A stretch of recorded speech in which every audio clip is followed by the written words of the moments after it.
ಓಂ ತತ್ಸತ್.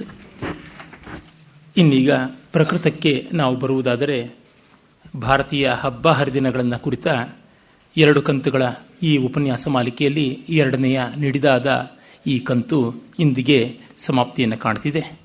ತುಂಬ ದಿವಸಗಳ ಬಯಕೆ ಇದ್ದದ್ದು ನನಗೆ ಈ ಒಂದು ಉಪನ್ಯಾಸ ಮಾಲಿಕೆಯನ್ನು ಮಾಡಿ ನಮ್ಮ ಹಬ್ಬ ಹರಿದಿನಗಳ ಬಗೆಗೆ ಒಂದು ಸ್ವಲ್ಪವಾದರೂ ಜನಕ್ಕೆ ಒಂದಿಷ್ಟು ಮಾಹಿತಿಯನ್ನು ತಲುಪಿಸುವಂತೆ ಆದರೆ ಒಳ್ಳೆಯದು ಅಂತ.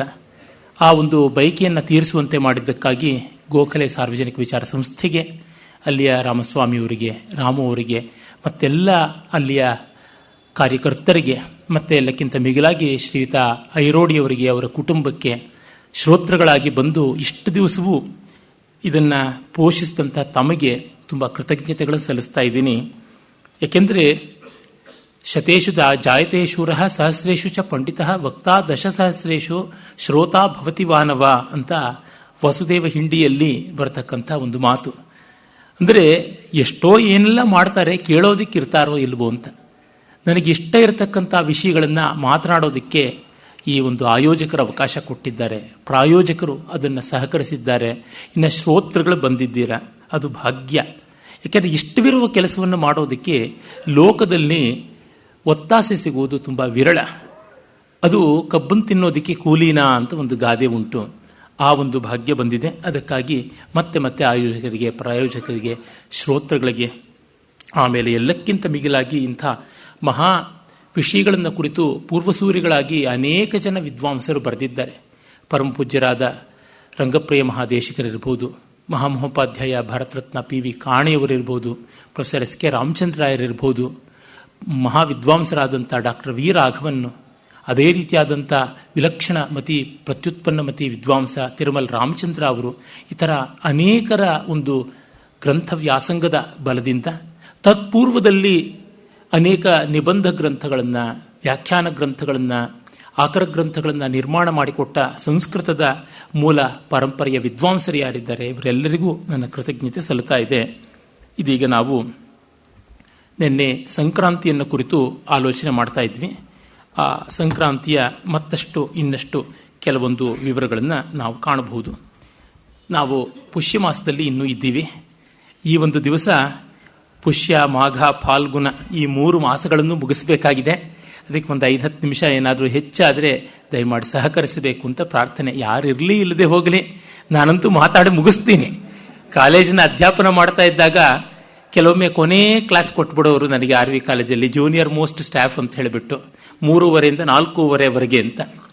ಎಲ್ಲ ವಿದ್ಯಾರ್ಥಿಗಳು ಮಧ್ಯಾಹ್ನವೇ ಊಟ ಮುಗಿದು ಮಲಗೋಕ್ಕೆ ಅಂತ ಮನೆಗೆ ಹೊರಟೋಗ್ಬಿಡೋರು ಕೆಲವು ಸರ್ತಿ. ಉಳಿಯೋರಾದರೂ ಕೆಲವು ಸರ್ತಿ ಒಂದು ಸೆಮಿಸ್ಟರ್ನಲ್ಲಿ 1-2 ಬಾರಿ ಮಾಸ್ ಬಂಕ್ ಅಂತ ಮಾಡೋದುಂಟು. ನಾನು ಅಂದೂ ಕೂಡ ಕ್ಲಾಸಿಗೆ ಹೋಗಿ ಆ ಪಾಠವನ್ನೆಲ್ಲ ಸಚಿತ್ರವಾಗಿ ಬೋರ್ಡ್ ಮೇಲೆ ಬರೆದು ಬಂದದ್ದುಂಟು. ಮುಂದಿನ ದಿವಸ ಆ ಪಾಠ ಮಾಡೋದಿಲ್ಲ ಅಂತ. ಹೀಗಾಗಿ ಶ್ರೋತೃಗಳು ಬೇಕು ಅನ್ನುವುದಿಲ್ಲ, ಇದ್ದರೆ ಬೋನಸ್ ಅನ್ನುವಂಥ ರೀತಿಯಲ್ಲಿ ಮಾಡಿಕೊಂಡಿರುವಂಥದ್ದು. ಆ ಸಂಕ್ರಾಂತಿಯ ಕೆಲವೊಂದು ವಿವರಗಳನ್ನು ನಾವು ಕಾಣಬಹುದು. ಸಂಕ್ರಾಂತಿಯ ವೈವಿಧ್ಯ, ಪ್ರಾಚುರ್ಯ ತುಂಬ ತುಂಬ ವಿಶೇಷವಾದದ್ದು. ಅಲ್ಲಿ ಗಾಳಿಪಟ ಹಾರಿಸ್ತಕ್ಕಂಥ ಹಬ್ಬ ಕೂಡ ಬರುತ್ತದೆ. ನಮ್ಮಲ್ಲಿ ಪಟ ಹಬ್ಬ, ಪಟ ಹಾರಿಸುವ ಹಬ್ಬ ಅಂತ ಉಂಟು. ಸಾಮಾನ್ಯವಾಗಿ ಇತ್ತ ಕಡೆ ಆಷಾಢದ ಗಾಳಿ ಬರುವ ಆ ಕಾಲದಲ್ಲಿಯೇ ಮಾಡುವುದುಂಟು. ಆದರೆ ಗುಜರಾತಿಗಳು ಪಟ ಹಾರಿಸುವಂಥ ಹಬ್ಬವನ್ನು ಸಂಕ್ರಾಂತಿ ಎಂದೇ ಮಾಡ್ತಾರೆ. ಅದು ವಿಶೇಷವಾದದ್ದು. ಮಾಘಿ ಅಂತ ಹೇಳಿಬಿಟ್ಟು ಪಂಜಾಬಿಯವರು ಕೂಡ ಅದನ್ನು ಆರಾಧನೆಯನ್ನು ಮಾಡ್ತಾರೆ. ಸಂಕ್ರಾಂತಿಯನ್ನು ಮಾಘ ಮಾಸದಲ್ಲಿ ಮಾಡ್ತಾರೆ. ಸಂಕ್ರಾಂತಿ ಹಾಗೆ ಬರುತ್ತದೆ. ಲೋಹ್ರಿ ಅಂತ ಪಂಜಾಬಿ ರೈತರು ಮಾಡತಕ್ಕಂಥದ್ದು ಸಂಕ್ರಾಂತಿಗೆ ನೇರ ಸಂವಾದಿಯಾದ ಹಬ್ಬ. ಲೋಹ್ರಿ ಎನ್ನುವುದು ಪಂಜಾಬಿಗಳ ಸಂಕ್ರಾಂತಿ, ಗೋಧಿಯ ವೈಭವ ಇರತಕ್ಕಂಥದ್ದು. ಆ ರೀತಿಯಲ್ಲಿ ಈ ಸಂಕ್ರಾಂತಿಯಲ್ಲಿ ಕೇರಳದವರು ಆ ಒಂದು ಮಕರ ದೀಪಂ ಅಂತ, ಮಕರ ವಿಳಕ್ ಅಂತ, ಮಕರ ಜ್ಯೋತಿ ಅಂತ, ಯಾವ ಶಾಸ್ತಾರ ಅಯ್ಯಪ್ಪ ಅಂತ ನಾವು ಏನು ಹೇಳ್ತೀವಿ, ಮಣಿಕಂಠ ಹರಿಹರ ಪುತ್ರ, ಆತನ ಸಂಕೇತ ಅಂತ ಭಾವಿಸಿ ಆರಾಧನೆ ಮಾಡ್ತಾರೆ. ಶಾಸ್ತ್ರನ ಆರಾಧನೆಯನ್ನು ಕುರಿತು ವಿಶೇಷವಾಗಿ ಹೇಳುವಂಥದ್ದು ಇದೆ. ಆದರೆ ಸಮಯಾಭಾವದಿಂದ ಹೆಚ್ಚು ಹೇಳೋಕ್ಕಾಗ್ತಾ ಇಲ್ಲ. ಅದು ಒಂದು ಸ್ಥಳೀಯವಾದ ಅಲೆಮಾರಿಗಳ, ಆದಿವಾಸಿಗಳ ದೈವ ಅಂತೆಲ್ಲ ಹೇಳ್ತಾರೆ. ಆದರೆ ನಮ್ಮಲ್ಲಿ ಎಲ್ಲ ದೇವರು ಎಲ್ಲ ಸ್ತರಕ್ಕೂ ಇರ್ತಾರೆ ಅನ್ನೋದನ್ನು ಮರೆಯಬಾರದು. ಮತ್ತೆ ವಸ್ತುತಃ ಅದು ಶಾಸ್ತ ಅನ್ನುವಂಥದ್ದು ಬುದ್ಧನಿಗೂ ಸಂಬಂಧಪಟ್ಟಿದ್ದು ಅಂತ. ಸರ್ವಜ್ಞ ಸುಗತ ಶಾಸ್ತ ಅಂತಲೇ ಅಮರಕೋಶದಲ್ಲಿ ಬರ್ತಕ್ಕಂಥದ್ದು. ಹೀಗಾಗಿ ಶಾಸ್ತ ಅಂತಂದ್ರೆ ಶಾಸನ ಮಾಡುವವನು ಯಾರಾದರೂ ಸರಿ. ಬುದ್ಧ ಶಾಸ್ತನ ಅಂತ, ಬುದ್ಧ ಶಾಸ್ತಾನ, ಅವನು ಶಾಸನವನ್ನು ಮಾಡ್ತಾನ ಅಂದ್ರೆ ಹೌದು, ಅವನು ಮಾಡ್ತಾನೆ, ಮಹಾವಿಷ್ಣುವು ಮಾಡ್ತಾನೆ, ಮಹಾದೇವನು ಮಾಡ್ತಾನೆ. ಹೀಗಾಗಿ ಎಲ್ಲ ದೇವತೆಗಳಿಗೂ ಶಾಸನ ಶಂಸನ ಗುಣ ಅನ್ನುವುದು ಇದ್ದೇ ಇದೆ ಅಂತ. ಮತ್ತೆ ಅಲ್ಲಿ ವೀರ ಪೂಜೆ ಪ್ರಧಾನವಾಗಿ ಕಾಣಿಸಿಕೊಳ್ತಕ್ಕಂಥದ್ದು. ಅದನ್ನು ನಾವು ಮರೀಬಾರದು. ನಮ್ಮಲ್ಲಿ ಅನೇಕ ದೇವತೆಗಳು ಸ್ಥಳೀಯ ವೀರರೇ ಆಗಿದ್ದಾರೆ. ತಿರುಪತಿ ದೇವರಿಂದ ಮೊದಲುಗೊಂಡು ಪಾಂಡುರಂಗನವರೆಗೆ ಅನೇಕತ್ರ ಉಂಟು ಅಂತ ಹೇಳಿದ್ದೀನಿ. ಒಬ್ಬ ಒಳ್ಳೆಯ ಹುಡುಗ, ಚಿಕ್ಕ ಎಳೆ ವಯಸ್ಸಿನಲ್ಲೇನೆ ತಾಯಿಯನ್ನು ಕಳ್ಕೊಂಡವನು. ತಂದೆಯ ಮತ್ತೊಂದು ಪತ್ನಿಯ ಕಾರಣ, ಅಂದರೆ ತನ್ನ ಸವತಿ ತಾಯಿಯ ಕಾರಣದಿಂದ ಕಷ್ಟಕ್ಕೆ ತುತ್ತಾಗಬೇಕಾಯಿತು. ಆ ಕಷ್ಟಕ್ಕೆ ತುತ್ತಾದ ಹುಡುಗ ಅದನ್ನು ದಾಟಿಕೊಂಡು ಬಂದದ್ದೇ ಒಂದು ಕಲ್ಯಾಣಕರವಾದ ಗಾಥೆ ಆಯಿತು. ಅದು ಅಯ್ಯಪ್ಪನ ಮಹಾತ್ಮ್ಯ, ಶಾಸ್ತ್ರ ಮಹಾತ್ಮ್ಯ, ಮಣಿಕಂಠ ಮಹಾತ್ಮ್ಯ ಅಂತೆಲ್ಲ ಪ್ರಸಿದ್ಧವಾದದ್ದು. ನಿಮಗೆ ಗೊತ್ತೇ ಇದೆ ಅಯ್ಯಪ್ಪನ ಕಥೆ ಏನು ಅಂತ. ಮತ್ತೆ ನಮ್ಮಲ್ಲಿ ಸರ್ವದೇವತಾ ಸಮಾಮ್ನಾಯವನ್ನು ಮಾಡುವಾಗ ಆ ಸಮನ್ವಯದಲ್ಲಿ ಹರಿಹರ ಪುತ್ರ ಅಂತ, ಶಿವ ವಿಷ್ಣು ಇಬ್ಬರಿಗೂ ಪುತ್ರನಾದಂಥವನು ಅಂತ. ವಸ್ತುತಃ ವಿಷ್ಣುವನ್ನ ಅನೇಕತ್ರ ಶಕ್ತಿ ಸ್ವರೂಪವಾಗಿ ಕಾಣಿಸುವುದುಂಟು. ಉದಾಹರಣೆಗೆ ಮಾಲಸ ಅಂತ ಹೇಳ್ತಾರೆ. ಮಹಾಲಸ ಅನ್ನುವ ಒಂದು ದೇವತೆ ಕೊಂಕಣಿಗರು ಹೆಚ್ಚಾಗಿ ಆರಾಧನೆ ಮಾಡ್ತಾರೆ. ಗೋವಾ ಕಡೆ ಆ ದೇವಿಯ ಪ್ರಾಚುರ್ಯ ಉಂಟು. ಮಹಾಲಸ ಅಂದರೆ ಮೋಹಿನಿ ಸ್ವರೂಪಿಣಿ ಅಂತ. ಅದು ಒಂದು ರೀತಿಯಾದ ಅರ್ಧನಾರೀಶ್ವರ ತರನೇ. ಸೊಂಟದಿಂದ ಮೇಲೆ ಲಕ್ಷ್ಮಿ, ಸೊಂಟದಿಂದ ಕೆಳಗೆ ವಿಷ್ಣು ಅಂತನ್ನುವಂತೆ. ನಾವು ಅರ್ಧನಾರೀಶ್ವರ ಅಂತ ಶಿವ ಪಾರ್ವತಿಯರನ್ನು ಮಾಡುವಾಗ ಎಡ ಬಲಗಳು ಮಾಡ್ತೀವಿ, ಇಲ್ಲಿ ಕೆಳಗೆ ಮೇಲೆ ಅಂತನ್ನುವ ರೀತಿಯಲ್ಲಿ ಉಂಟು. ಆ ಮಹಾಲಸ ಮೋಹಿನಿ ಸ್ವರೂಪಿಣಿ ಅಂತ ಹೇಳ್ತೀವಿ. ಮಹಾಲಸ ಪರಿಣಯ ಮಾಡಿದ್ದು ಮಲ್ಲಾರಿಯನ್ನ ಅಂತ. ಮಹಾಲಸ ವಿಷ್ಣು ಸ್ವರೂಪಿಣಿ, ಮಲ್ಲಾರಿ ಶಿವಸ್ವರೂಪ. ಹೀಗಾಗಿ ಮಲ್ಲಾರಿ ದೇವರ ಒಕ್ಕಲಿನವರು ಉತ್ತರ ಕರ್ನಾಟಕದಲ್ಲೆಲ್ಲ ಬೇಕಾದ ಕಡೆ ಉಂಟು. ನಮ್ಮ ತುಂಗಭದ್ರಾ ನದಿ ದಾಟದ ಮೇಲೆ ಬೇಕಾದಂತೆ ಮಲ್ಲಾರಿಯನ್ನ ಕುಲದೇವರಾಗಿ ಇಟ್ಟುಕೊಂಡವರಿದ್ದಾರೆ. ಮಲ್ಲಾರಿ, ಖಂಡೋಬ ಈ ಥರ ಎಲ್ಲ ಉಂಟು. ಆ ಮಲ್ಲಾರಿಯ ಒಂದು ವಿಶೇಷ, ನನಗಿಷ್ಟವಿಲ್ಲದ ವಿಶೇಷ ಅಂದರೆ ಆತನಿಗೆ ಈರುಳ್ಳಿಯೇ ಪರಮಪ್ರಿಯವಾದ ನೈವೇದ್ಯ. ಅಂದರೆ ಅದಕ್ಕೆ ತುಂಬ ಮಡಿ ಬ್ರಾಹ್ಮಣರು ಆ ಕಡೆ ಇರ್ತಕ್ಕಂಥವರು, ಮಲ್ಲಾರಿಯ ಕುಲದೇವರಾದವರು ವರ್ಷ ಇಡೀ ಈರುಳ್ಳಿ ಮಾಡೋಲ್ಲ, ಆವತ್ತು ಈರುಳ್ಳಿಯನ್ನು ವಿಶೇಷವಾಗಿ ಮಾಡ್ತಾರೆ. ಮಹೋಪಾಧ್ಯಾಯ ವಿದ್ಯಾನಿಧಿ ಹಾನಗಲ್ ವಿರೂಪಾಕ್ಷ ಶಾಸ್ತ್ರಿಗಳು ಕೂಡ ಮಲ್ಲಾರಿಯವರ ಒಕ್ಕಲ್ನವರೇನೆ ಆಗಿದ್ದರು ಅಂತ ಕೇಳಿದ್ದೀನಿ. ಅಂದರೆ ಈ ಸ್ಥಳೀಯವಾಗಿ ಆ ದೇವತಾ ಸಾಕ್ಷಾತ್ಕಾರ ಮಾಡಿಕೊಳ್ಳುವುದಾಗುತ್ತದೆ.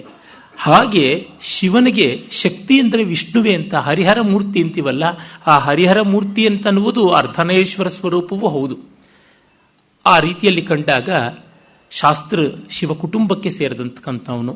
ಮಣಿಕಂಠ ಅಂತ ಕೊರಳಿನಲ್ಲಿ ಆ ಒಂದು ಹುಟ್ಟುತ್ತಲೇ ಬಂದಂಥ ದಿವ್ಯವಾದ ಗಂಟೆ ಇದ್ದದ ಕಾರಣವಾಗಿ ಅವನನ್ನು ಮಣಿಕಂಠ ಅಂದರು. ಪ್ರಣವ ಸ್ವರೂಪಿ ಅಂತ, ಬಾಲ ಬ್ರಹ್ಮಚಾರಿ ಅಂತೆಲ್ಲ ಉಂಟು. ಮತ್ತೆ ನಮಗೆ ಗೊತ್ತಿರುವಂತೆ ಆತ ಶಬರಿಮಲೆಯಲ್ಲಿ ಇರುವುದು, ಆಮೇಲೆ ಸಮೀಪದಲ್ಲೇ ಹರಿತಕ್ಕಂಥ ಪಂಪಾ ನದಿ ಇತ್ಯಾದಿ ಎಲ್ಲ ಕ್ಷೇತ್ರ ಮಹಾತ್ಮ್ಯ ಉಂಟು.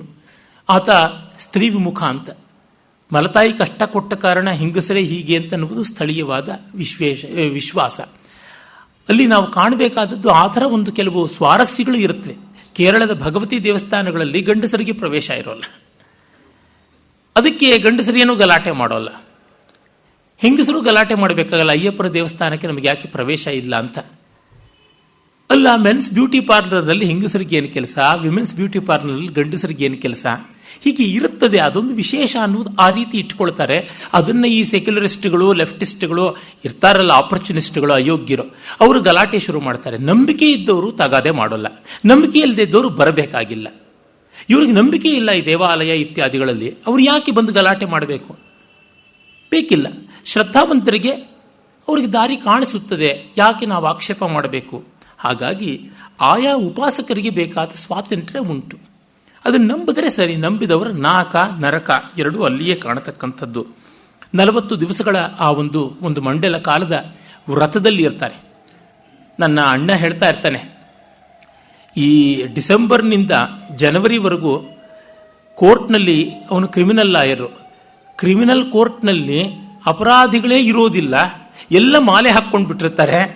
ಆಮೇಲೆ ಜನವರಿ ಆದಮೇಲೆ, ಸಂಕ್ರಾಂತಿ ಆದಮೇಲೆ ಫೆಬ್ರವರಿಯಿಂದ ಶುರು ಆಗುತ್ತೆ ಅಪರಾಧಗಳು ಅಂತ. ಅಂದರೆ ಯಾವ ಕೋರ್ಟು ಮಾಡದೇ ಇದ್ದಿದ್ದು, ಯಾವ ಪೊಲೀಸರು ಮಾಡದೇ ಇದ್ದಿದ್ದು, ಯಾವ ಕಾನೂನು ಮಾಡದೇ ಇದ್ದಿದ್ದನ್ನ ಅಯ್ಯಪ್ಪ ಮಾಡಬಲ್ಲ.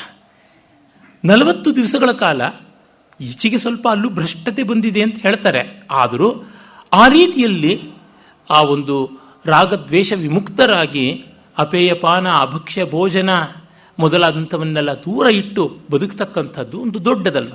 ಜನ್ಮ ಇಡೀ ಯಾರಿಗೆ ಬದುಕೋಕ್ಕಾಗುತ್ತೆ? ಕಸ್ಯ ಚಿತ್ತು ಮಹಾತ್ಮನಃ. ಹಾಗಲ್ಲದೆ ಇದ್ದರೆ ಇದು ತುಂಬ ವಿಶೇಷವಾದದ್ದು ಅಂತ ಅನ್ನಬಹುದು.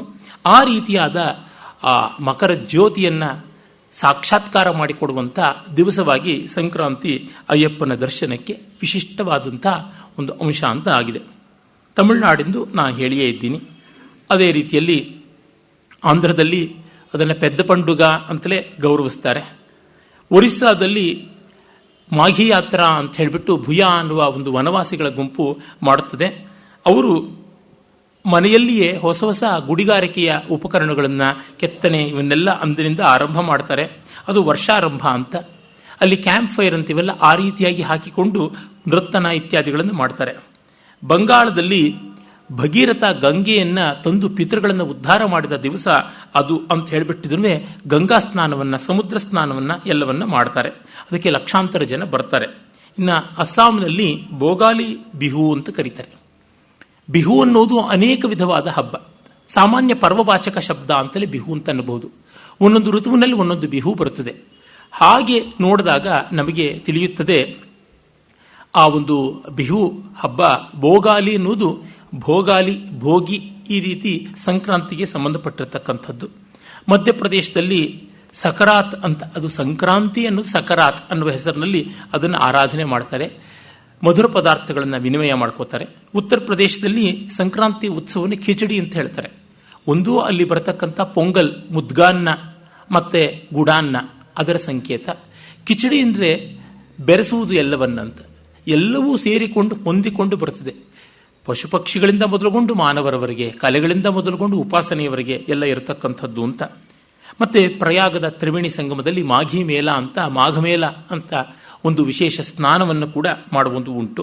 ಬಿಹಾರದಲ್ಲಿ ಕೂಡ ಅದನ್ನು ನಾವು ಕಾಣಬಹುದು, ಶೋಣ ಮತ್ತು ಗಂಗಾ ಸಂಗಮದಲ್ಲಿ.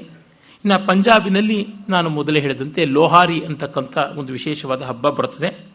ಅಲ್ಲಿ ಅಗ್ನಿಜ್ವಾಲನೆ ಮಾಡಿ ಅಗ್ನಿಯಲ್ಲಿ ಅಕ್ಕಿ, ಗೋಧಿ ಹಿಟ್ಟು ಮತ್ತು ಬೆಲ್ಲ ಇತ್ಯಾದಿಗಳನ್ನೆಲ್ಲ ಆಹುತಿ ಕೊಡುವಂಥದ್ದಾಗುತ್ತದೆ. ಆ ಒಂದು ಅಗ್ನಿಯ ಸುತ್ತಲೂ ಭಾಂಗಡಾ ನೃತ್ಯ ಮಾಡುವುದಾಗುತ್ತದೆ. ನಮ್ಮಲ್ಲಿ ಎಲ್ಲ ಹಬ್ಬಗಳು ಗೀತ ನೃತ್ಯ ವಾದ್ಯಗಳಿಂದ ವಿಲಸಿತವಾದವು ಅಂತ. ಭಾಂಗಡಾ ನೃತ್ಯದಲ್ಲಿ ನಾವು ಇಷ್ಟಿಷ್ಟು ವಕ್ಷೋರೇಚಕ, ಕಟಿರೇಚಕ, ಬಾಹುರೇಚಕ, ಭುಜರೇಚಕಾದಿಗಳನ್ನೆಲ್ಲ ನೋಡಬಹುದು. ತುಂಬ ಉತ್ಸಾಹ, ಪ್ಲುತಿ ಎಲ್ಲ ಇರತಕ್ಕಂಥದ್ದು ಆ ರೀತಿಯಾದ ನೃತ್ಯ. ಮತ್ತೆ ರಾಜಸ್ಥಾನದಲ್ಲಿ ಕೂಡ ಇದನ್ನು ಗಾಳಿಪಟದ ಹಬ್ಬವಾಗಿ ಮಾಡ್ತಾರೆ. ಈ ರೀತಿಯಾಗಿ ಒಂದೊಂದು ಪ್ರಾಂತದಲ್ಲೂ ಇದೊಂದು ಬೇರೆ ಬೇರೆ ಆಯಾಮ ತೆಗೆದುಕೊಂಡು ವೈಭವದಿಂದ ಇದೆ ಅಂತ ಗೊತ್ತಾಗುತ್ತದೆ. ಸಮ್ಯಕ್ ಕ್ರಾಂತಿ, ಸಂಕ್ರಾಂತಿ ಅಂತ ನೋಡಿದಾಗ ದಾಟುವಿಕೆ, ಗಡಿ ದಾಟುವಂಥದ್ದು ಬಹಳ ಮುಖ್ಯ ಅಂತ ನಮಗೆ ಗೊತ್ತಾಗುತ್ತದೆ. ಮತ್ತೆ ಈ ಸಂಕ್ರಾಂತಿಯಲ್ಲಿ ಬೇರೆ ಬೇರೆ ವ್ರತಗಳು ಅಂತ ಉಂಟು.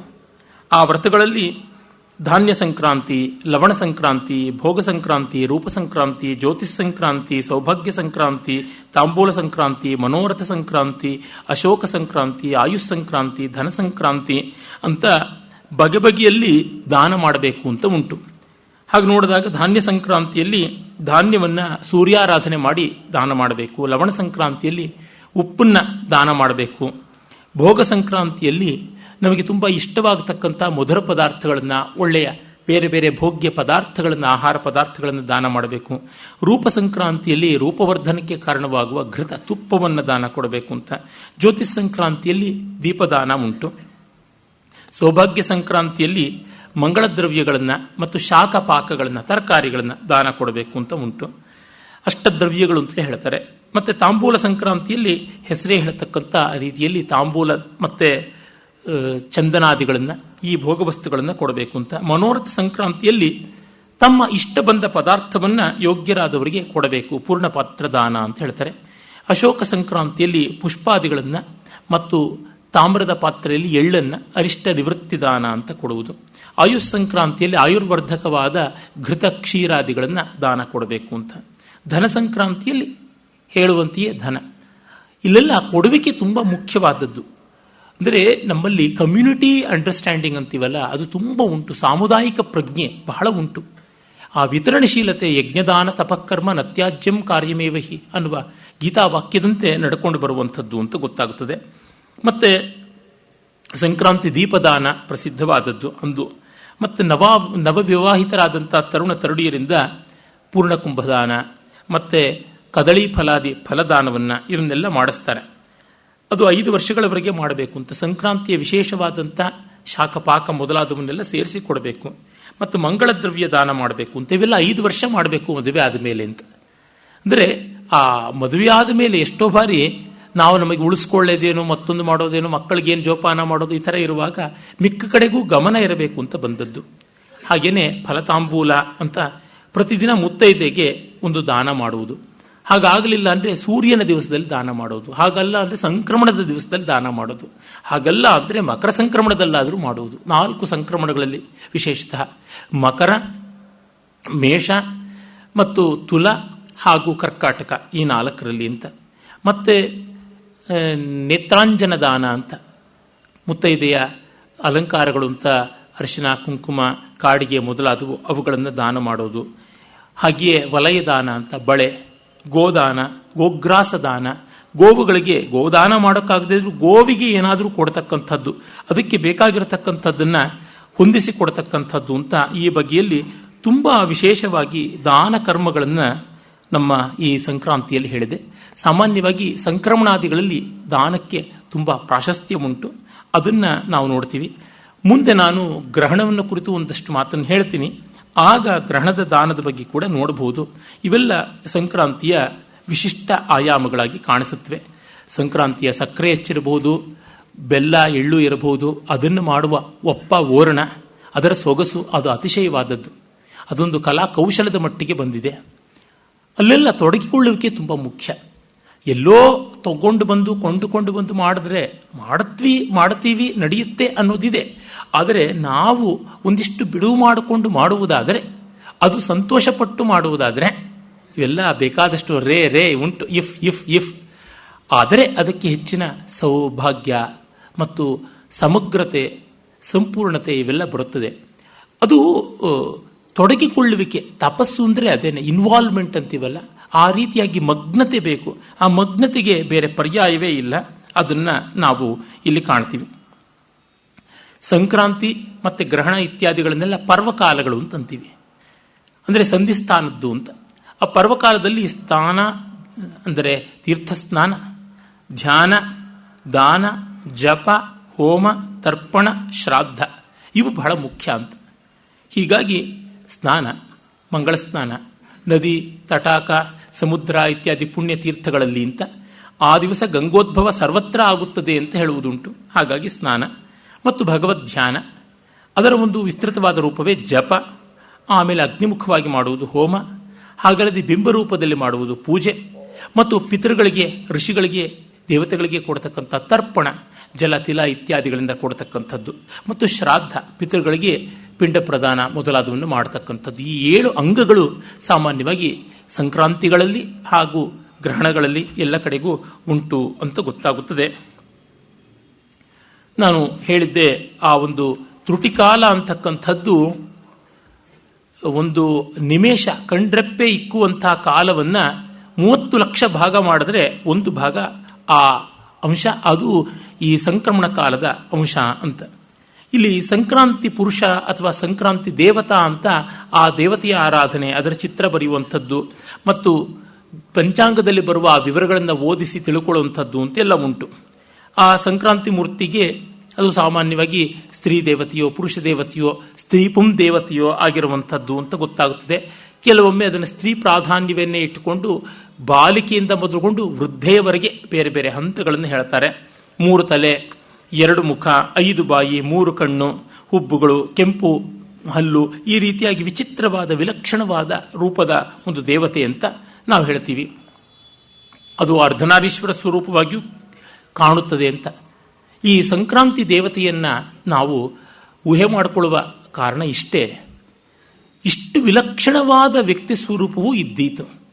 ಒಂದು ಬದಲಾವಣೆ ಆಗುತ್ತದೆ ಅಂದರೆ ಅದು ಹೇಗೂ ಇರಬಹುದು, ಅದಕ್ಕೆ ನಾವು ಒಪ್ಪಿಕೊಳ್ಳಬೇಕಾಗುತ್ತದೆ. ಅಕ್ಸೆಪ್ಟೆನ್ಸ್ನ ವ್ಯಾಲ್ಯೂ ಅಂತ ಯಾವುದಿದೆ ಅದನ್ನು ಅಂಗೀಕರಿಸುವಂಥ ಮತ್ತು ಅದನ್ನು ಶಿರಸಾ ಸ್ವೀಕರಿಸಿ ಮನಸ ಆರಾಧಿಸುವಂಥ ತಿಳುವಳಿಕೆಯನ್ನು ಪಾಲಿಸಿಕೊಳ್ಳಬೇಕು ಅನ್ನುವಂಥದ್ದನ್ನೇ ಈ ಸಂಕ್ರಾಂತಿ ದೇವತೆಯ ಸಂಕೇತದಲ್ಲಿ ನೋಡ್ತೀವಿ. ಇನ್ನು ಕೆಲವರು ಉತ್ತರಾಯಣದಲ್ಲಿಯೇ ಪ್ರಾಣ ಬಿಟ್ಟು ಹೊರತು ಮೋಕ್ಷವಿಲ್ಲ ಅಂತಂತಾರೆ ಅನ್ನೋದಕ್ಕೆ ನನ್ನೆಯೇ ನಾನು ಹೇಳಿದ್ದೀನಿ. ಉತ್ತರಾಯಣ ಅನ್ನುವುದು ಜ್ಞಾನಕಾಂಡ ಪ್ರಧಾನವಾದದ್ದು ಮತ್ತೆ ಬೇರೆ ಯಾವುದು ಅಲ್ಲ ಅಂತನ್ನೋದನ್ನು ತಿಳಿಸಿದ್ದಾಗಿದೆ. ಆಮೇಲೆ ನಾವು ಈ ಉತ್ತರಾಯಣದಲ್ಲಿ ಬರುವಂಥ ಒಂದು ವಿಶಿಷ್ಟವಾದ ಸಂದರ್ಭ ಅಂತಂದರೆ ಬಲಿಯನ್ನು ಕೆಲವು ಕಡೆ ಕೊಡೋದುಂಟು. ಅದು ಜಾತ್ರೆ ಇತ್ಯಾದಿಗಳನ್ನು ಆಗ ಮಾಡ್ತಾರೆ. ಆ ಇಡೀ ಉತ್ತರಾಯಣದಲ್ಲಿ ಯಾತ್ರಾ ಪರ್ವ ಆಗುತ್ತದೆ. ಆಗ ಉಗ್ರದೇವತೆಗಳಿಗೆ ಮಹಿಷಬಲಿ, ಮೇಷಬಲಿ, ಕುಕ್ಕುಟ ಬಲಿ ಇತ್ಯಾದಿಗಳನ್ನೆಲ್ಲ ಕೊಡುವುದು ಉಂಟು. ಅದು ಏನು ಅಂತಂದರೆ ತದನ್ನ ತಸ್ಯ ದೇವತಾ ಅಂತ ಹಿಂದೆ ಹೇಳಿದ್ದನ್ನೇ ಹೇಳಬೇಕು. ನಾವು ಯಾವುದನ್ನು ತಿಂತೀವಿ ಅದನ್ನು ಕೊಡ್ತೀವಿ. ಒಬ್ಬೊಬ್ಬರು ಒಂದೊಂದು ರೀತಿಯಾಗಿ ಮಾಡ್ತಾರೆ. ಸನಾತನ ಧರ್ಮ ಆಹಾರ ಪದ್ಧತಿಗಳಿಗೆ ವಿರೋಧ ಮಾಡೋಲ್ಲ. ನಿವೃತ್ತಿಸ್ತು ಮಹಾಫಲ ಅನ್ನುವುದನ್ನು ಮಾತ್ರ ಹೇಳುತ್ತದೆ ಎನ್ನುವುದನ್ನು ನೋಡಬಹುದು. ಈ ರೀತಿಯಲ್ಲಿ ಸಂಕ್ರಾಂತಿಯ ಕೆಲವೊಂದು ಅಂಶಗಳನ್ನು ನಾವು ಕಂಡದ್ದು ಆಯಿತು. ಆಮೇಲೆ ನಾವು ನೋಡಬಹುದಾದ ಮುಂದಿನ ಪರ್ವ ವಿಶೇಷ ಅಂತಂದರೆ ಪುಷ್ಯ ಪೂರ್ಣಿಮೆ ಎಂದು ಬರುವಂತಹ ನಮಗೆ ಇಷ್ಟವಾಗಬಹುದಾದ ಒಂದು ಪರ್ವ, ಅದು ಕುಮಾರವ್ಯಾಸ ಜಯಂತಿ. ಈಚೆಗೆ ಅದು ಹೆಚ್ಚು ಪ್ರಚಾರದಲ್ಲಿರ್ತಕ್ಕಂಥದ್ದು ಪುಷ್ಯ ಪೂರ್ಣಿಮೆಯ ಕುಮಾರವ್ಯಾಸ ಜಯಂತಿ.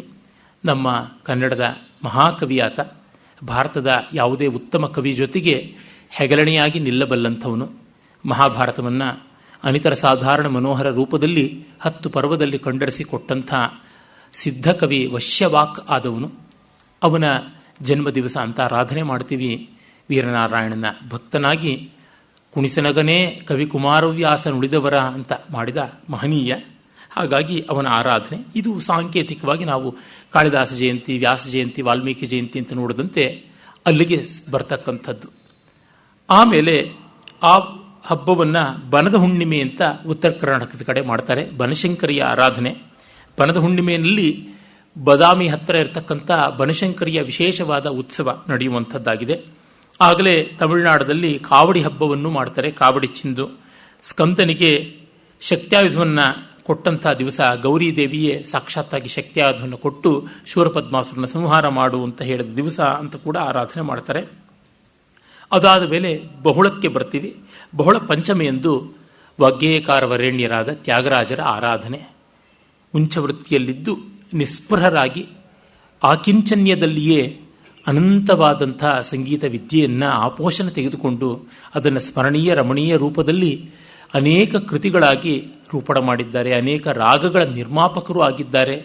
ಅನೇಕ ಪ್ರಾಚೀನ ರಾಗಗಳ ಸ್ವರೂಪ ನಿರ್ಧಾರಕರು ಆಗಿದ್ದಾರೆ.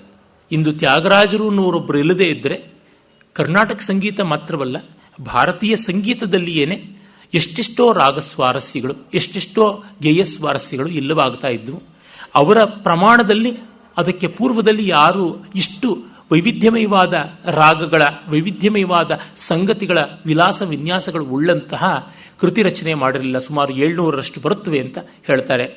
ಮತ್ತೆ ಅವರು ಬಗೆ ಬಗೆಯಲ್ಲಿ ಮಾಡಿದ್ರು. ಉತ್ಸವ ಸಂಪ್ರದಾಯದ ಕೃತಿಗಳಿರಬಹುದು, ಅಥವಾ ಘನರಾಗ ಪಂಚಕದಲ್ಲಿ ಮಾಡಿದಂತಹ ಪ್ರೌಢ ಮನೋಹರವಾದಂಥ ಆ ಒಳ್ಳೆ ತಾನ ವರ್ಣಗಳಂತೆ ತೋರ್ತಕ್ಕಂಥ ಅದ್ಭುತವಾದ ಇಡೀ ರಾಗ ಪ್ರಪಂಚವನ್ನೇ ಒಂದು ವಿಶ್ವರೂಪವಾಗಿ ನಿರ್ಮಾಣ ಮಾಡುವಂತಹ ಭವ್ಯವಾದ ರಚನೆಗಳು ಯಾವುದಿವೆ, ಪಂಚರತ್ನಗಳು ಅಂಥವಿರಬಹುದು. ಹಾಗೆಯೇ ಅವರು ಸಂಪ್ರದಾಯದ ಹಾಡುಗಳಂತಹ ರಚನೆ ಮಾಡಿದ್ದು ಅದು ಇರಬಹುದು. ಸಾಮುದಾಯಿಕವಾದಂಥ ಭಜನೆಗಳಂಥ ರಚನೆಗಳು ಮಾಡಿದ್ದಿರಬಹುದು. ಅಂತರಂಗದ ವೇದನೆಯನ್ನು, ಬದುಕಿನ ಕಷ್ಟ ನೋವು ನಲಿವುಗಳನ್ನು, ಭಕ್ತನೊಬ್ಬನ ಅರ್ತಿಯನ್ನು, ಸಾಧಕನ ವಿಕಾಸವನ್ನೇ ಸಾಕಾರವಾಗಿ ಮಾಡಿಕೊಟ್ಟಂಥ ಆತ್ಮಕಥಾನಕವಾದ ಆಟೋಬಯೋಗ್ರಫಿಕ್ ಅಂತ ಹೇಳಬಹುದಾದ ರಚನೆಗಳನ್ನು ಮಾಡಿದ್ದಾರೆ.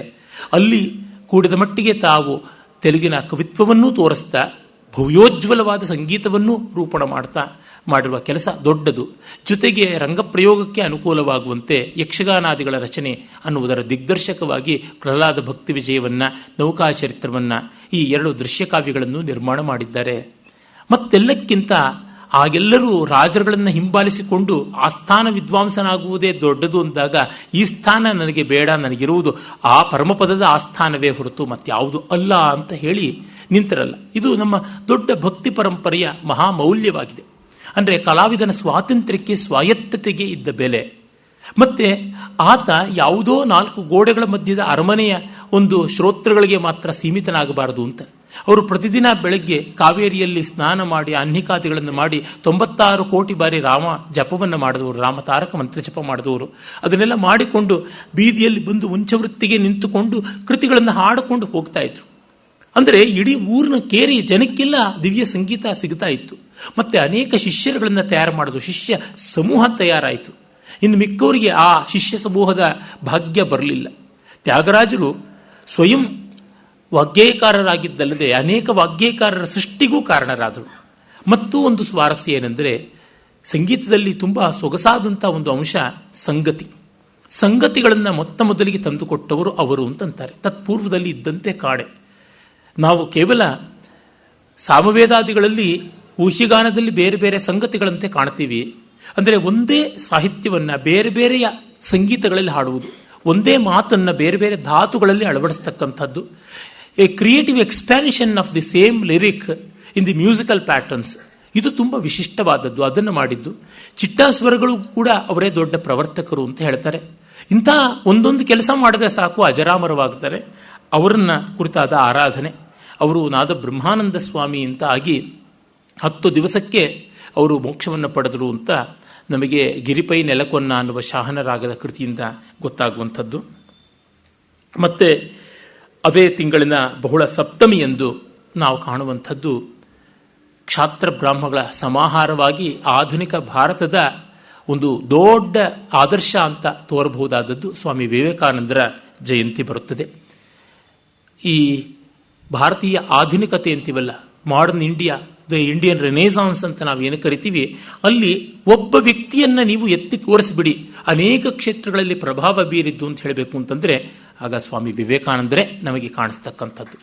ಏಕೆಂದ್ರೆ ಬೇರೆ ಯಾರೂ ಇಲ್ಲ ಅಂತಲ್ಲ, ಆದರೆ ಎಲ್ಲರ ಸಾಧನೆಗಳ ಸಮಷ್ಟಿಯನ್ನ ಇಲ್ಲಿ ತೋರಿಸಬಹುದು. ಉದಾಹರಣೆಗೆ ನೋಡಿ, ಇಮಾಮ್ ಸಾಹೇಬಿಗೂ ಗೋಕುಲಾಷ್ಟಮಿಗೂ ಎಲ್ಲಿ ಸಂಬಂಧ ಅಂತಾರೆ, ಆ ರೀತಿಯಲ್ಲಿ ವಿವೇಕಾನಂದರಿಗೂ ವಿಜ್ಞಾನಕ್ಕೂ ಎಲ್ಲಿ ಸಂಬಂಧ ಅಂತಂದ್ರೆ, ಬೆಂಗಳೂರಿನ ಟಾಟಾ ಇನ್ಸ್ಟಿಟ್ಯೂಟ್ ನಿರ್ಮಾಣವಾಗುವುದಕ್ಕೆ ಜಮ್ಶೆಡ್ಜಿ ಟಾಟಾ ಅವರಿಗೆ ಜಪಾನ್ನಲ್ಲಿಯೇ ಸಲಹೆ ಕೊಟ್ಟಂಥವರು ವಿವೇಕಾನಂದರು. ಆ ವೀರ ಸನ್ಯಾಸಿ, ಮಹಾಸನ್ಯಾಸಿಗಳು ಎಷ್ಟು ದೂರದೃಷ್ಟಿ ಉಳ್ಳವರು. ಎಷ್ಟೆಷ್ಟು ಜನ ರಾಜರುಗಳನ್ನ ಕಂಡು ಬಂದರು. ಖೇತ್ರಿ ಮಹಾರಾಜರಿರ್ಬೋದು, ಆಲ್ವಾರ್ ಮಹಾರಾಜರಿರ್ಬೋದು, ಮೈಸೂರು ಮಹಾರಾಜರು, ಚಾಮರಾಜ ಒಡೆಯರ್ ಅಂತ ನಮ್ಮ ನಾಲ್ಬಡಿಯವರ ತಂದೆ, ಈ ಥರ ಅನೇಕರನ್ನ ಕಂಡು ಮಾತನಾಡಿ ಬಂದರು. ಒಬ್ಬರಿಂದಲೂ ಏನೂ ನಿರೀಕ್ಷೆ ಮಾಡಲಿಲ್ಲ. ಪರಮ ನಿಸ್ಪೃಹರು, ಪರಮ ನಿರ್ಭೀಕರು, ಪರಮ ಸತ್ಯಸಂಧರು. ಧೈರ್ಯವಾಗಿ ತಮ್ಮ ಮನಸ್ಸಿಗೆ ಬಂದ ಸತ್ಯವನ್ನು ಹೇಳ್ತಾ ಇದ್ರು. ಅಂದರೆ ಟು ಬಿ ನ್ಯಾಚುರಲ್, ಅದು ಎಂಥದ್ದು, ಅದನ್ನು ಸನಾತನ ಧರ್ಮದ ಅತ್ಯಂತ ಮಹನೀಯತೆಯಾದಂಥ ಸ್ವಾತಂತ್ರ್ಯ, ಗೌರವ, ಆತ್ಮವಿಶ್ವಾಸ, ಸಮಗ್ರತೆ, ಅಂಗೀಕಾರ, ಇಂಥ ಎಲ್ಲಕ್ಕೂ ಕೂಡ ಅವರು ಸಾಕಾರವಾದದ್ದನ್ನು ನಾವು ನೋಡ್ತೀವಿ.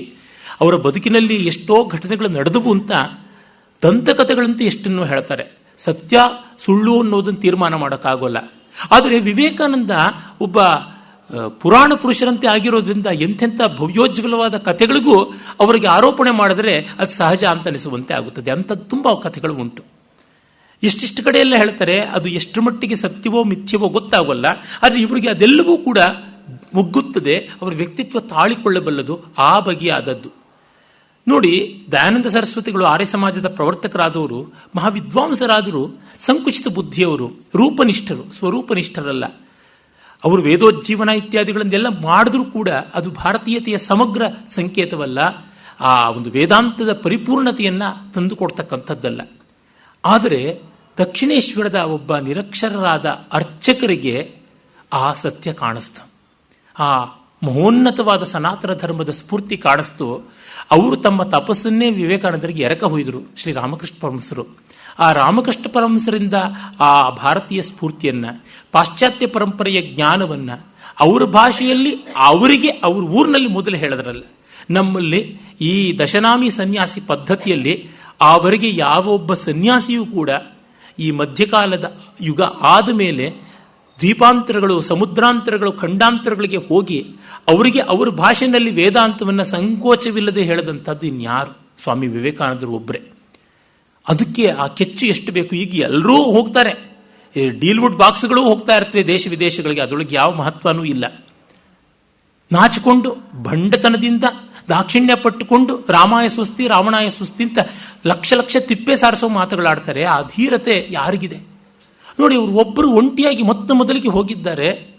ನೀವು ತಪ್ಪು ಮಾಡ್ತಿದ್ದೀರಾ, ನೀವು ನಿಮ್ಮ ಮಿಷನರಿಗಳನ್ನು ನಮ್ಮ ದೇಶಕ್ಕೆ ಕಳಿಸಬೇಕಾಗಿಲ್ಲ, we have enough of philosophy, we want something else ಅನ್ನುವ ಮಾತನ್ನ ಅವರಿಗೆ ಹೇಳಿ ದಕ್ಕಿಸಿಕೊಂಡ್ರಲ್ಲ.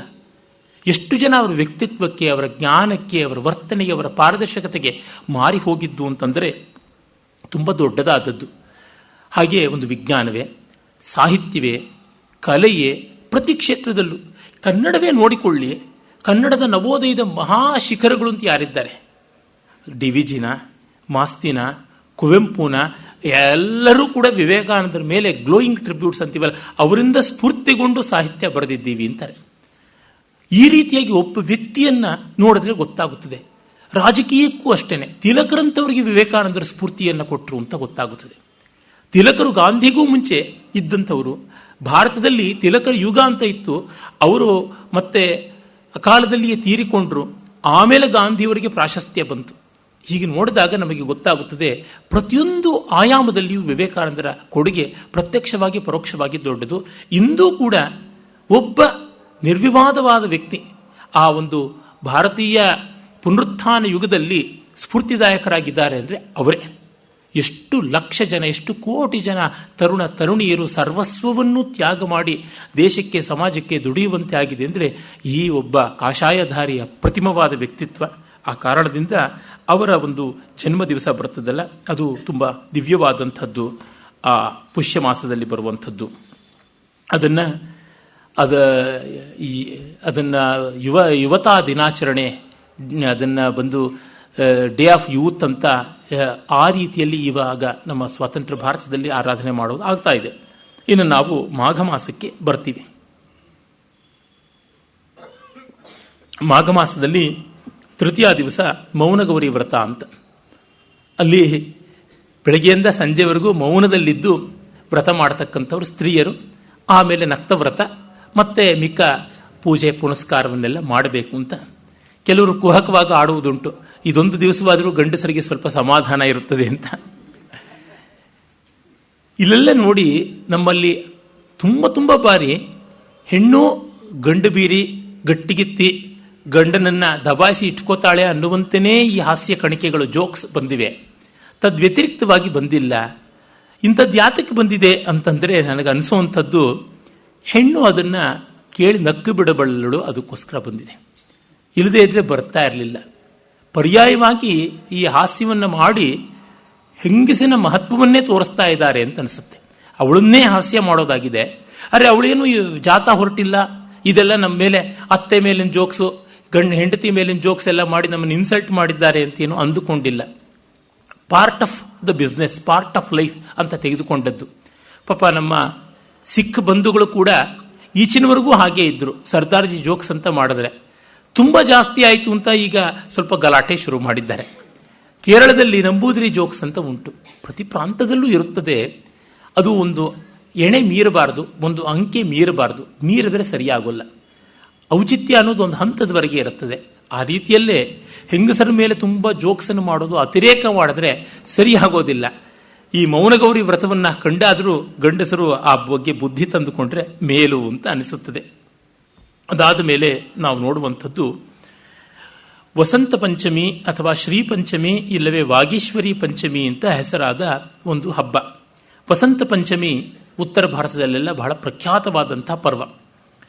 ಆ ವಸಂತ ಪಂಚಮಿ ಪಂಜಾಬ್, ಹರಿಯಾಣ, ಉತ್ತರ ಪ್ರದೇಶ, ಬಂಗಾಳ, ಬಿಹಾರ ಮೊದಲಾಗಿ ಅನೇಕತ್ರ ಪ್ರಾಚುರ್ಯದಲ್ಲಿರ್ತಕ್ಕಂಥದ್ದು. ಗುಜರಾತ್ನಲ್ಲಿಯೂ ಅಷ್ಟೇ. ಸಾಮಾನ್ಯವಾಗಿ ಉತ್ತರ ಭಾರತವೇ ಅಂತಂತ ಹೇಳಬಹುದು, ಅಲ್ಲೆಲ್ಲ ಉಂಟು. ಅಲ್ಲಿ ದೇವಿಯ ಆರಾಧನೆ ಮಾಡುವುದುಂಟು. ಕೆಲವರು ವಿಷ್ಣುವಿನ ಆರಾಧನೆಗೂ ಕೂಡ ಅದು ವಿಶೇಷವಾದಂಥ ದಿವಸ ಅಂತ ಹೇಳುವುದು ಉಂಟು.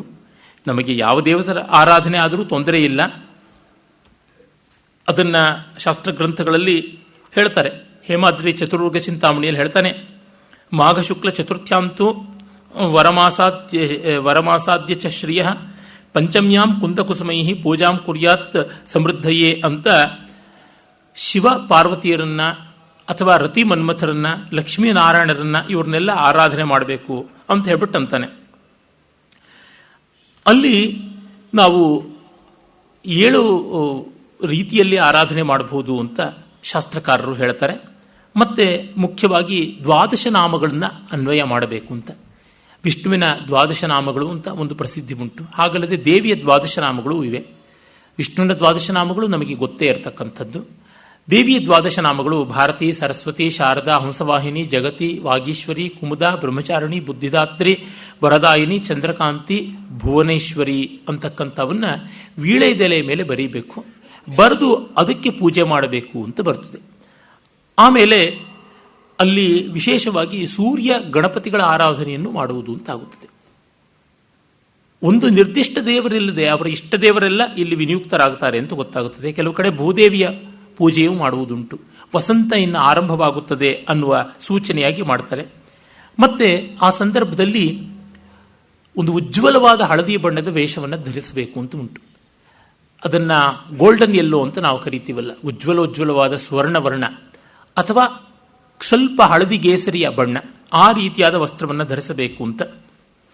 ಅದು ವಸಂತ ಪಂಚಮಿಯ ಲಕ್ಷಣ ಅಂತಲೇ ಆಗಿದೆ. ಅದಕ್ಕೆ ತಕ್ಕಂತೆ ಓಕುಳಿಯ ಸೇವೆ ಕೂಡ ಮಾಡುವುದುಂಟು. ಹರಿದ್ರ ಕುಂಕುಮಗಳ ವಿತರಣೆ ಉಂಟು. ಬಂಗಾಳದಲ್ಲೆಲ್ಲ ಸರಸ್ವತಿ ಪೂಜೆ ಅಂತ, ಪುಸ್ತಕ ಪೂಜಾ ಅಂತ ಕೂಡ ಮಾಡ್ತಾರೆ.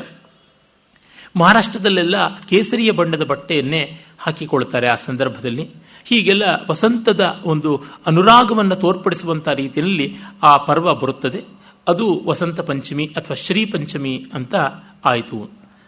ಆಮೇಲೆ ನಾವು ನೋಡ್ತಕ್ಕಂಥದ್ದು ಮಾಘ ಮಾಸದಲ್ಲಿ ಷಷ್ಠಿಯಲ್ಲಿ ಕುಮಾರ ಷಷ್ಠಿ ಅಂತ ಬರುತ್ತದೆ.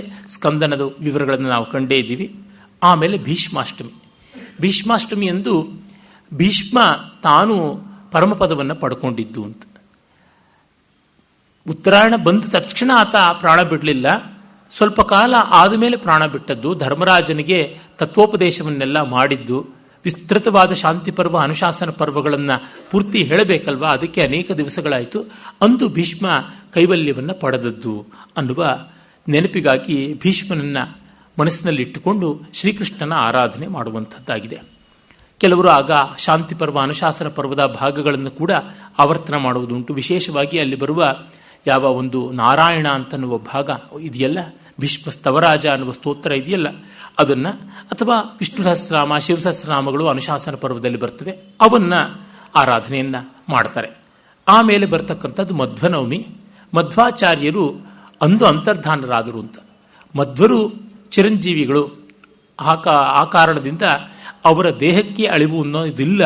ಅವರು ಅನಂತೇಶ್ವರ ದೇವಸ್ಥಾನದಲ್ಲಿ ವಿದ್ಯಾರ್ಥಿಗಳಿಗೆ ಪಾಠ ಹೇಳ್ತಾ ಇದ್ದಂತೆಯೇ ಐತರೇಯ ಉಪನಿಷತ್ತಿನ ಭಾಷ್ಯವನ್ನು ಪಾಠ ಮಾಡ್ತಾ ಅಂತರ್ಧಾನರಾದರು ಅಂತ ಶ್ರದ್ಧೆ ಉಂಟು.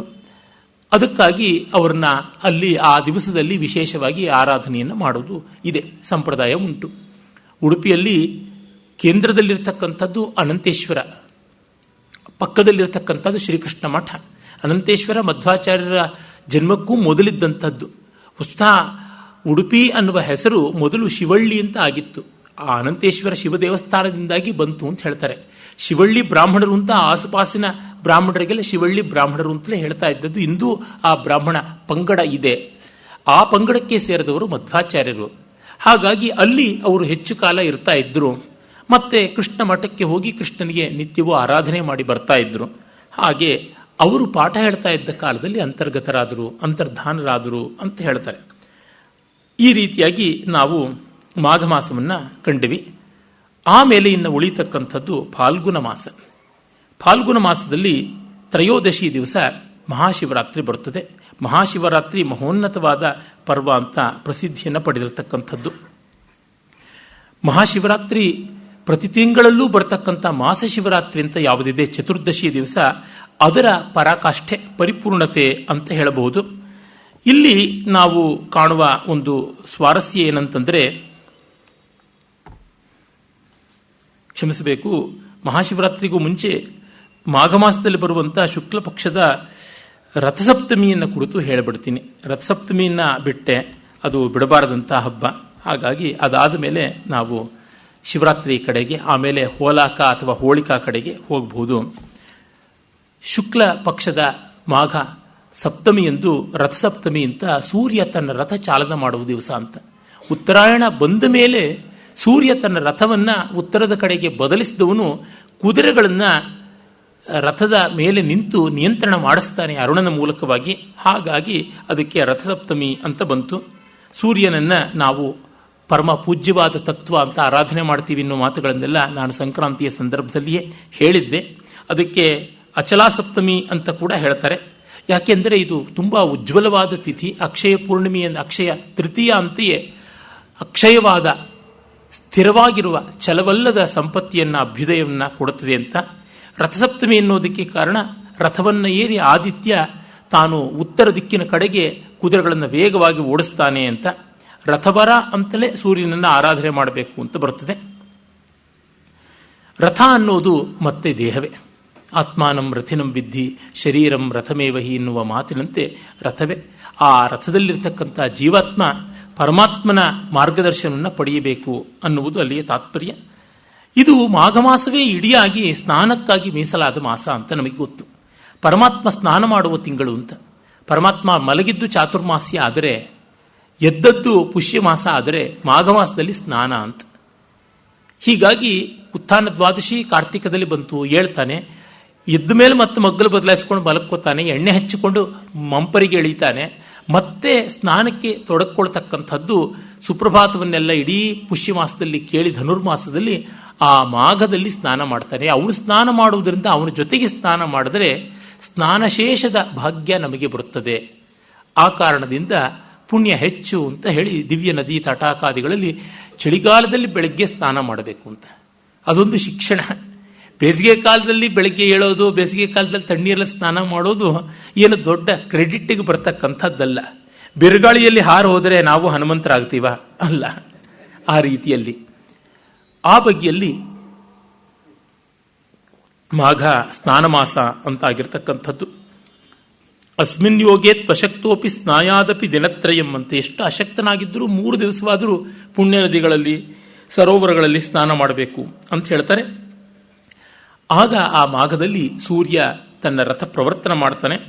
ಸೂರ್ಯನ ಒಂದು ಚಿತ್ರವನ್ನು ಬರೆಯೋದು ಅಥವಾ ಆದಿತ್ಯ ಮಂಡಲ ಮಾಡುವುದು, ರಥ ಸ್ಥಿತನಾದ ಸೂರ್ಯನ ಚಿತ್ರ ರಚನೆಯನ್ನು ಮಾಡುವಂಥದ್ದು ಇವೆಲ್ಲ ಉಂಟು. ಅಂದು ಸ್ನಾನಕ್ಕೆ ವಿಶಿಷ್ಟತೆ ಉಂಟು. ಸೂರ್ಯನಿಗೆ ಪ್ರಿಯವಾದ ಸಸ್ಯ ಅರ್ಕ, ಎಕ್ಕ.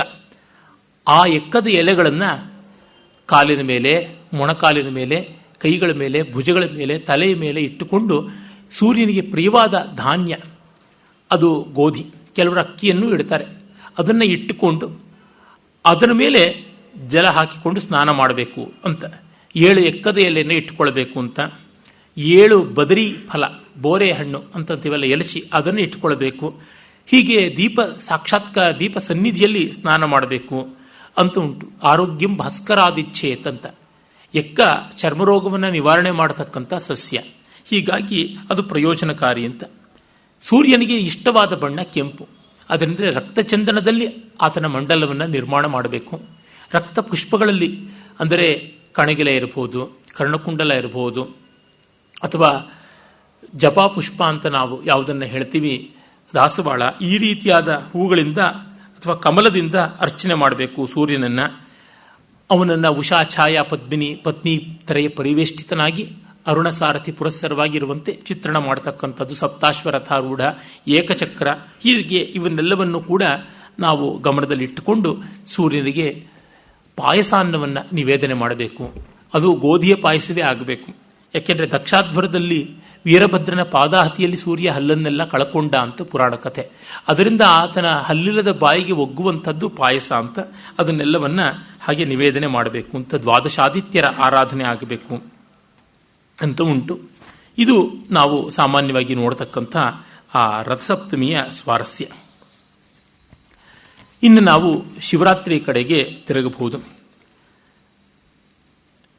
ಶಿವರಾತ್ರಿ ನಾನು ಮೊದಲೇ ತಿಳಿಸಿದಂತೆ ಮಹಾದೇವನ ಲೋಕೋತ್ತರವಾದ ವ್ಯಕ್ತಿತ್ವವನ್ನು ಆರಾಧನೆ ಮಾಡುವಂಥ ದಿವಸ. ಅಲ್ಲಿ ಲಿಂಗರೂಪಿಯಾದ ಶಿವನ ಆರಾಧನೆ ಅಂತ ನಾವು ನೋಡ್ತೀವಿ. ಶಿವತತ್ವ ನಮ್ಮ ಪರಂಪರೆಯಲ್ಲಿ ಬಹಳ ವಿಶೇಷವಾದದ್ದು. ಇಲ್ಲಿ ಮುಖ್ಯ ಲಕ್ಷಣ ಈ ಹಬ್ಬಕ್ಕೆ 3 ಅಂತ ಅನಿಸುತ್ತದೆ: ಉಪವಾಸ, ಜಾಗರಣೆ ಮತ್ತು ಶಿವಪೂಜೆ. ಇದು 3 ಮುಖ್ಯ ಅಂಗಗಳು. ಉಪವಾಸ ಅಂದರೆ ನಿರಶನ, ಉಪೋಷ್ಯ ಅಂತ ಹೇಳ್ತೀವಿ. ಉಪೋಷ್ಯ ಅಂತಂದರೆ ಹತ್ತಿರದಲ್ಲಿರೋದು ಉಪವಾಸ ಅಂತಲೇ. ನಿರಶನ ಅಂತ ಅನ್ನಬೇಕು ಅಂದರೆ feeling the proximity of lord ಅನ್ನುವುದು ಬಹಳ ಮುಖ್ಯ. ಭಗವತ್ ಸಾನ್ನಿಧ್ಯ ಕ್ಷಮತ್ವ, ಭಗವತ್ ಸಮಕ್ಷತಾಭ್ಯಾಸ ಅಂತ ಡಿ.ವಿ. ಜಿಯವರು ಹೇಳ್ತಾರೆ. ಮತ್ತು ಜಾಗರಣೆ, ಜಾಗೃತಿ ಅಂದರೆ ಎಚ್ಚರದಲ್ಲಿರತಕ್ಕಂಥದ್ದು. ಈ ಕೋಜಾಗರಿ ಉತ್ಸವ, ಕೋಜಾಗರಿ ಪರ್ವ ಅನ್ನುವಂಥ, ಕೋಜಾಗರಿ ವ್ರತ ಅನ್ನುವಂಥದ್ದನ್ನೆಲ್ಲ ನಾನು ಹೇಳಿದೆ. ಆ ಕೋಜಾಗರಿ ವ್ರತದ ಒಂದು ಸ್ವಾರಸ್ಯ ಏನೆಂದರೆ, ರಾತ್ರಿ ಹೊತ್ತು ಲಕ್ಷ್ಮಿ ಬರ್ತಾಳಂತೆ, ಕೋಜಾಗೃತಿ ಅಂತ ಕೇಳಿಕೊಂಡು ಯಾರು ಎದ್ದಿದ್ದಾರೆ ನಾನು ಬರುವುದನ್ನು ಕಾದುಕೊಂಡು ಅವ್ರ ಮನೆಗೆ ಹೋಗ್ತೀನಿ ಅಂತ. ಅಹಂ ಜಾಗೃತಾಸ್ಮಿ, ಅಹಂ ಜಾಗೃತೋಸ್ಮಿ, ಅಹಂ ಜಾಗರ್ಮಿ ಅಂತಂದಾಗ ತತ್ಕ್ಷಣವೇನೆ ಅವರನ್ನ ದೇವಿ ಒಲಿದು ಅವ್ರ ಮನೆಯಲ್ಲಿ ನೆಲೆ ನಿಲ್ತಾಳೆ ಅಂತ ಈ ಬಗ್ಗೆ ಎಲ್ಲ ಕಥೆ ಉಂಟು. ಅಂದರೆ ಬಹಳ ಸಂತೋಷಕಾರಿಯಾದಂಥ ಒಂದು ಧ್ವನಿ ಇಲ್ಲಿದೆ. ಹೇಳ್ತಾರಲ್ಲ, luck once taps the door but unluck tap the door till we open it ಅಂತ. ಹಾಗಾಗಿ ದುರದೃಷ್ಟ ನಾವು ಬಾಗಿಲು ತೆಗೆಯೋವರೆಗೂ ತಟ್ತಾನೆ ಇರುತ್ತೆ, ಅದೃಷ್ಟ ಆಗಲ್ಲ, ಒಮ್ಮೆ ತಟ್ಟಿ ಹೋಗ್ತಾ ಇರ್ತದೆ. ಅದಕ್ಕೆ ಎಚ್ಚರದಲ್ಲಿರಬೇಕು, ಲಕ್ಷ್ಮಿಯನ್ನ ಆಗ ಆರಾಧನೆ ಮಾಡಬೇಕಾದದ್ದು ಹಾಗೆ ಅಂತ. ಆ ರೀತಿಯಲ್ಲೇನೆ ಈ ಜಾಗರಣೆ ಅನ್ನುವುದು ಭಗವಂತನನ್ನ ಕುರಿತು ಎಚ್ಚರ ಅಂತ. ಅವಸ್ಥಾತ್ರಯದಲ್ಲಿ ಯಾವ ಸುಷುಪ್ತಿಯ ಸ್ವರೂಪ ಇದೆ ಅದನ್ನ ಪೂರ್ಣವಾಗಿ ನಾವು ಅಂತರಂಗದಲ್ಲಿ ತಂದಿಟ್ಟುಕೊಂಡು ಸಾಕ್ಷಿಭಾವದ ಜಾಗರಣೆಯನ್ನು ಮಾಡಿಕೊಳ್ಳುವುದು ಅಂತ. ಉಪವಾಸದಿಂದ, ಭಗವತ್ ಸಮಕ್ಷತಾಭ್ಯಾಸದಿಂದ ಜಾಗೃತಿ ಬರುತ್ತದೆ, ಎಚ್ಚರ ಬರುತ್ತದೆ ಅನ್ನುವುದು ಇಲ್ಲಿಯ ಪರಮಾರ್ಥ. ಮತ್ತೆ ಲಿಂಗದ ಆರಾಧನೆ, ಶಿವನನ್ನ ಲಿಂಗರೂಪಿಯಾಗಿ ಆರಾಧನೆ ಮಾಡೋದು. ಲಿಂಗ ಅಂದರೆ ಬ್ರಹ್ಮದ ಗುರುತು ಅಂತ. It is the sign of the sublime ಅನ್ನುವ ಅರ್ಥ ನಾವು ತೆಗೆದುಕೊಳ್ಳಬಹುದು. ಹೀಗೆ ಭಗವಂತನನ್ನ ಎಲ್ಲಿ ಆರಾಧನೆ ಮಾಡೋದು, ಹೇಗೆ ಆರಾಧನೆ ಮಾಡೋದು? ಶಂಕರರು ಪರಾಪೂಜಾ ಅಂತ ಬಹಳ ದಿವ್ಯವಾದ ಒಂದು ಸ್ತೋತ್ರ ಬರೆದಿದ್ದಾರೆ. ಅಲ್ಲಿ ಹೇಳ್ತಾರೆ ಹೇಗೆ ಆರಾಧನೆ ಮಾಡತಕ್ಕಂಥದ್ದು, ಎಲ್ಲೆಲ್ಲೂ ಎಲ್ಲವೂ ಆಗಿರುವವನನ್ನ ಯಾವ ರೀತಿ ಮಾಡುವುದು. ಆಗ ಒಂದು ಜ್ಞಾಪಕ ಸಂಜ್ಞೆ ಬೇಕಾಗುತ್ತದೆ, ಅದು ಗುರುತು. ಲಿಂಗ ಅನ್ನೋದಕ್ಕೆ ಸೈನ್ ಅನ್ನುವ ಅರ್ಥ. ಆ ಅರ್ಥದಲ್ಲಿ ಆ ಲಿಂಗ ಪೂಜೆಯನ್ನ ಮಾಡುವಂಥದ್ದು ಅಂತ ಗೊತ್ತಾಗುತ್ತದೆ. ಮತ್ತು ಶಿವ ತುಂಬಾ ಅದ್ಭುತವಾಗಿ ತನ್ನೆಲ್ಲ ದ್ವಂದ್ವಗಳನ್ನು ಸಮಾಹಾರ ಮಾಡಿಟ್ಕೊಂಡಿರ್ತಕ್ಕಂಥವನು. ಹಿಂದೆಯೇ ನಾನು ಅದನ್ನ ಶಿವ ರಾಮಕೃಷ್ಣ ಅನ್ನುವ ಉಪನ್ಯಾಸ ಮಾಲಿಕೆಯಲ್ಲಿ ವಿಸ್ತರಿಸಿ ಹೇಳಿದ್ದೆ. ಅದರಿಂದ ಪ್ರತ್ಯೇಕವಾಗಿ ನಾನು ಯಾವುದನ್ನು ಹೇಳಬೇಕಾಗಿಲ್ಲ. ಈಗ ಆ ಶಿವತತ್ವವನ್ನು ಕುರಿತು ಒಂದೆರಡು ಮಾತನ್ನ ನಾವು ನೋಡೋದಿದ್ರೆ, ನಮ್ಮ ವೇದ, ಇತಿಹಾಸ, ಪುರಾಣ ಇತ್ಯಾದಿಗಳಲ್ಲಿ ಸರ್ವತ್ರ ಶಿವನನ್ನು ಕುರಿತು ಬೇಕಾದಷ್ಟು ಉಂಟು. ನಮ್ಮ ಬುದ್ಧಿಜೀವಿಗಳು ಅನ್ನುವ ದುರ್ಬುದ್ಧಿ ಜನ ಅಂತೂ ಶಿವನನ್ನು ಕುರಿತು ಅಸಂಬದ್ಧವಾದ ಯಾವ್ಯಾವುದೋ ಮಾತುಗಳನ್ನು ಆಡಿದ್ದಾರೆ. ಶಿಷ್ಣ ಪೂಜೆ ಅಂತ ಹೇಳಿದ್ದಾರೆ, ಅನಾರ್ಯ ಪೂಜೆ ಅಂತಂದಿದ್ದಾರೆ, ಯಾವ್ಯಾವುದೋ ಹೇಳಿದ್ದಾರೆ. ಯಾವುದಾದ್ರೂ ನಮಗೇನು ದೋಷವಿಲ್ಲ, ಆದರೆ ಅವರ ದುರ್ಬುದ್ಧಿ ಮಾತ್ರ ದೊಡ್ಡ ದೋಷವಾಗಿರ್ತಕ್ಕಂಥದ್ದು. ನಮ್ಮಲ್ಲಿ ಇಡೀ ದೇಹವೇ ಪೂಜನೀಯ, ಇಡೀ ಜಗತ್ತೇ ಪೂಜನೀಯ ಅಂದರೆ ಈ ಭಾಗ ಅಪೂಜ್ಯ, ಈ ಭಾಗ ಪೂಜ್ಯ ಅಂತ ಏನೂ ಇಲ್ಲ. ಆದರೆ ಅಥರ್ವವೇದದಲ್ಲಿ ಬರುವ ಸ್ಕಂಭ ತತ್ವ ಇದೆಯಲ್ಲ, ಅದೇ ಶಿವಲಿಂಗದ ಸ್ವಾರಸ್ಯ. ಅದನ್ನು ನಾವು ಮರೆಯಬಾರದು. ತುಂಬ ಜನ ಈ ಪಾಣಿವಟ್ಟವನ್ನು ಸ್ತ್ರೀ ಜನನೇಂದ್ರಿಯ ಸಂಕೇತ, ಪುಂಜನೇಂದ್ರಿಯ ಸಂಕೇತ, ಶಿವಲಿಂಗ ಅಂತ ಹೀಗೆಲ್ಲ ಹೇಳಿದ್ದಾರೆ. ಆದರೆ ಅವರಿಗೆ ಜಾಣಮರವೋ ಜಾಣಕುರುಡೋ ದುರ್ಬುದ್ಧಿ ಎಂಥದ್ದು ಅಂತ ಗೊತ್ತಿಲ್ಲ. ಪ್ರತಿಯೊಂದು ದೇವತೆಯ ವಿಗ್ರಹವನ್ನ ಇಟ್ಟಾಗಲೂ ದೇವಸ್ಥಾನದಲ್ಲಿ ಆ ದೇವತೆಗೆ ಮಾಡುವ ಅಭಿಷೇಕ ಜಲಾದಿ ದ್ರವ್ಯ, ಆ ದ್ರವದ್ರವ್ಯಗಳು ಹೋಗುವುದಕ್ಕೆ ಅಂತ ಒಂದು ಹರಿವಾಣದಂತೆ ಮಾಡಿರ್ತಾರೆ. ಅದು ಪಾಣಿವಟ್ಟ ಅಂತ ಕರೀತಾರೆ, ಪಾಣಿಪೀಠ ಅಂತಲೂ ಕರೀತಾರೆ. ಅಂಗೈಯಂತೆ ಇರುವ ಆಕಾರದಲ್ಲಿರುತ್ತದೆ. ಅದು ಸಾಮಾನ್ಯವಾಗಿ ದಕ್ಷಿಣ ದಿಕ್ಕಿಗೆ ಮುಖವಾಗಿರುತ್ತದೆ. ದೇವರ ವಿಗ್ರಹ ಪೂರ್ವಾಭಿಮುಖವಾಗಿದ್ದರೆ ಅದರ ಕೆಳಗಿರತಕ್ಕಂಥ ಪಾಣಿವಟ್ಟ ದಕ್ಷಿಣಾಭಿಮುಖವಾಗಿರುವಂತೆ ಅದರ ಸೋಮಸೂತ್ರ ಅಂತ ಹೇಳ್ತಾರೆ. ಅದರ ಆಚೆಯಿಂದ ಬರುವ ನಿರ್ಗಮ ರಂಧ್ರ ಆಗಿರುತ್ತದೆ. ಅದರಿಂದ ಶಿವಲಿಂಗಕ್ಕೆ ಇದು ಮಿಕ್ಕ ಕಡೆಗೆ ಇಲ್ಲ ಅಂತಿಲ್ಲ, ಎಲ್ಲ ಕಡೆಗೂ ಉಂಟು. ಮತ್ತು ಶಿವಲಿಂಗ ವಸ್ತುತಃ ಅದಷ್ಟೇ. ಪಾಣಿವಟ್ಟವನ್ನು ಯಾರು ಶಿವಲಿಂಗದ ಭಾಗ ಅಂತ ಭಾವಿಸಲ್ಲ. ಶಿವಲಿಂಗ ಜ್ಯೋತಿ ರೂಪವಾದದ್ದು, ಬಿಂಬಾಕಾರದ್ದು, ಅಂದರೆ ಜ್ಯೋತಿ ಸ್ವರೂಪವಾದದ್ದು. ಬಾಣಲಿಂಗ ಅಂತೆಲ್ಲ, ಪೆಬಲ್ ಅಂತಿವೆಲ್ಲ ನರ್ಮದಾ ನದಿಯಲ್ಲಿ ಸಿಗತಕ್ಕಂಥದ್ದು. ಹೀಗಾಗಿ ಶಿವಲಿಂಗ ಶಿಷ್ಣ ಪೂಜೆ ಅಲ್ಲ, ಆದರೆ ಏನೂ ತಪ್ಪಿಲ್ಲ. ಕಾರಣ ಇಷ್ಟೇ, ನಮ್ಮಲ್ಲಿ ಅದನ್ನೂ ಎಲ್ಲವನ್ನೂ ಗೌರವಿಸಿದ್ದಾರೆ, ಸೃಷ್ಟಿಯನ್ನೇ ಆರಾಧಿಸಿದ್ದಾರೆ. ಹಾಗಾಗಿ ನಮಗೆ ಮುಜುಗರವಿಲ್ಲ. ಆದರೆ ಇದಿಷ್ಟೇ ಅಂತಂದರೆ ನಾವು ಒಪ್ಪೋದಿಲ್ಲ. ಅಂತರ್ಜ್ಯೋತಿ ಸ್ವರೂಪ ಅಂತಲೇ ಭಾವಿಸಿಕೊಂಡಿರುವುದು. ನಿರಾಕಾರಕ್ಕೆ ತುಂಬ ನಿಕಟ ಬರತಕ್ಕಂಥದ್ದು ಆ ಸ್ಪಿಯರ್ ಅಂತೀವಲ್ಲ ಅದು. ಯಾವ ಕಡೆಯಿಂದ ನೋಡಿದ್ರೂ ಒಂದೇ ಆಕಾರ ಇರತಕ್ಕಂಥದ್ದು. ಶಾಲಗ್ರಾಮವಾಗಲಿ, ಬಾಣಲಿಂಗವಾಗಲಿ, ಶೋಣಭದ್ರ ಪಾಷಾಣವಾಗಲಿ, ಅಂಬಿಕಾ ಶಿಲೆಯಾಗಲಿ, ಸ್ಫಟಿಕ ಮಣಿಯಾಗಲಿ, ಸಕಲವು ಹಾಗೆ ಅಂತ ಶಿವನಿಗೆ ಹಾಗೆ ಮಾಡಿರೋದು. ವೇದಗಳಲ್ಲೆಲ್ಲ ರಾಕ್ಷಸರು ಶಿಷ್ಣದೇವಾಹ ಅಂತಂದರೆ ಅವರು ಬರೀ ಅರ್ಥಕಾಮ ಪರಾಯಣರು, ಭೋಗಪರಾಯಣರು ಅನ್ನುವುದು ಅಲ್ಲಿ ತಾತ್ಪರ್ಯ ಅಂತ ಯಾಸ್ಕರ ನಿರುಕ್ತವೂ ಹೇಳುತ್ತದೆ. ಸಾಯಣರ ಭಾಷ್ಯಗಳು ಕೂಡ ಅದನ್ನು ಸ್ಪಷ್ಟ ಮಾಡಿವೆ. ಹೀಗೆ ಆ ಸ್ಕಂಭ ಅನ್ನುವ ಅಥರ್ವವೇದದಲ್ಲಿ ಬರುವ ಸ್ತಂಭ ಆದ್ಯಂತವಾಗಿ ಅನಾದಿ ಅನಂತವಾಗಿ ನಿಂತಂಥ ಉರಿಯುವ ಸ್ತಂಭ. ಅದನ್ನು ಬೈಬಲ್ನಲ್ಲಿ ಕೂಡ ನಾವು ನೋಡ್ತೀವಿ. ಓಲ್ಡ್ ಟೆಸ್ಟ್ಮೆಂಟ್ನಲ್ಲಿ ಮೋಸೆಸ್ ತನ್ನ ಜನತೆಯನ್ನೆಲ್ಲ ಕರ್ಕೊಂಡು ಹೋಗ್ತಾ ಇದ್ದಾಗ ಅವನನ್ನು ಬೆನ್ನಟ್ಟಿ ಬಂದ ರಾಮಸೇಸ್ನನ್ನು ತಡೆಯೋದಕ್ಕೋಸ್ಕರವಾಗಿ ಅನಾದ್ಯನಂತವಾದ ಏಕಾಂಡ ಅಗ್ನಿಸ್ತಂಭ ಒಂದು ಅಡ್ಡ ಬರುತ್ತದೆ ಅಂತ. ಅವೆಲ್ಲ ಇಲ್ಲಿಂದ ಹೋಗಿರ್ತಕ್ಕಂಥ ಕಲ್ಪನೆಗಳೇ ಇರಬೇಕು. ಅಲ್ಲಿ ಆ ಸ್ತಂಭದ ಬುಡ ತುದಿಯನ್ನು ಕಾಣೋಕ್ಕಾಗದೆ ಬ್ರಹ್ಮ ವಿಷ್ಣುಗಳು ಸೋತರು ಅನ್ನುವುದೆಲ್ಲ ಲಿಂಗೋದ್ಭವ ಸ್ವರೂಪದಲ್ಲಿ ಲಿಂಗ ಪುರಾಣದಲ್ಲೆಲ್ಲ ಬರುವಂಥದ್ದು. ಶಿವ ಅನ್ನುವುದಕ್ಕೆ ಮಂಗಳ ಅನ್ನುವ ಅರ್ಥ ಉಂಟು. ಅದರ ನಿರುಕ್ತವನ್ನು ಹೇಳ್ತಾರೆ ಶೇತೆ ಅಸ್ಮಿನ್ ಸರ್ವಂ ಅಂತ.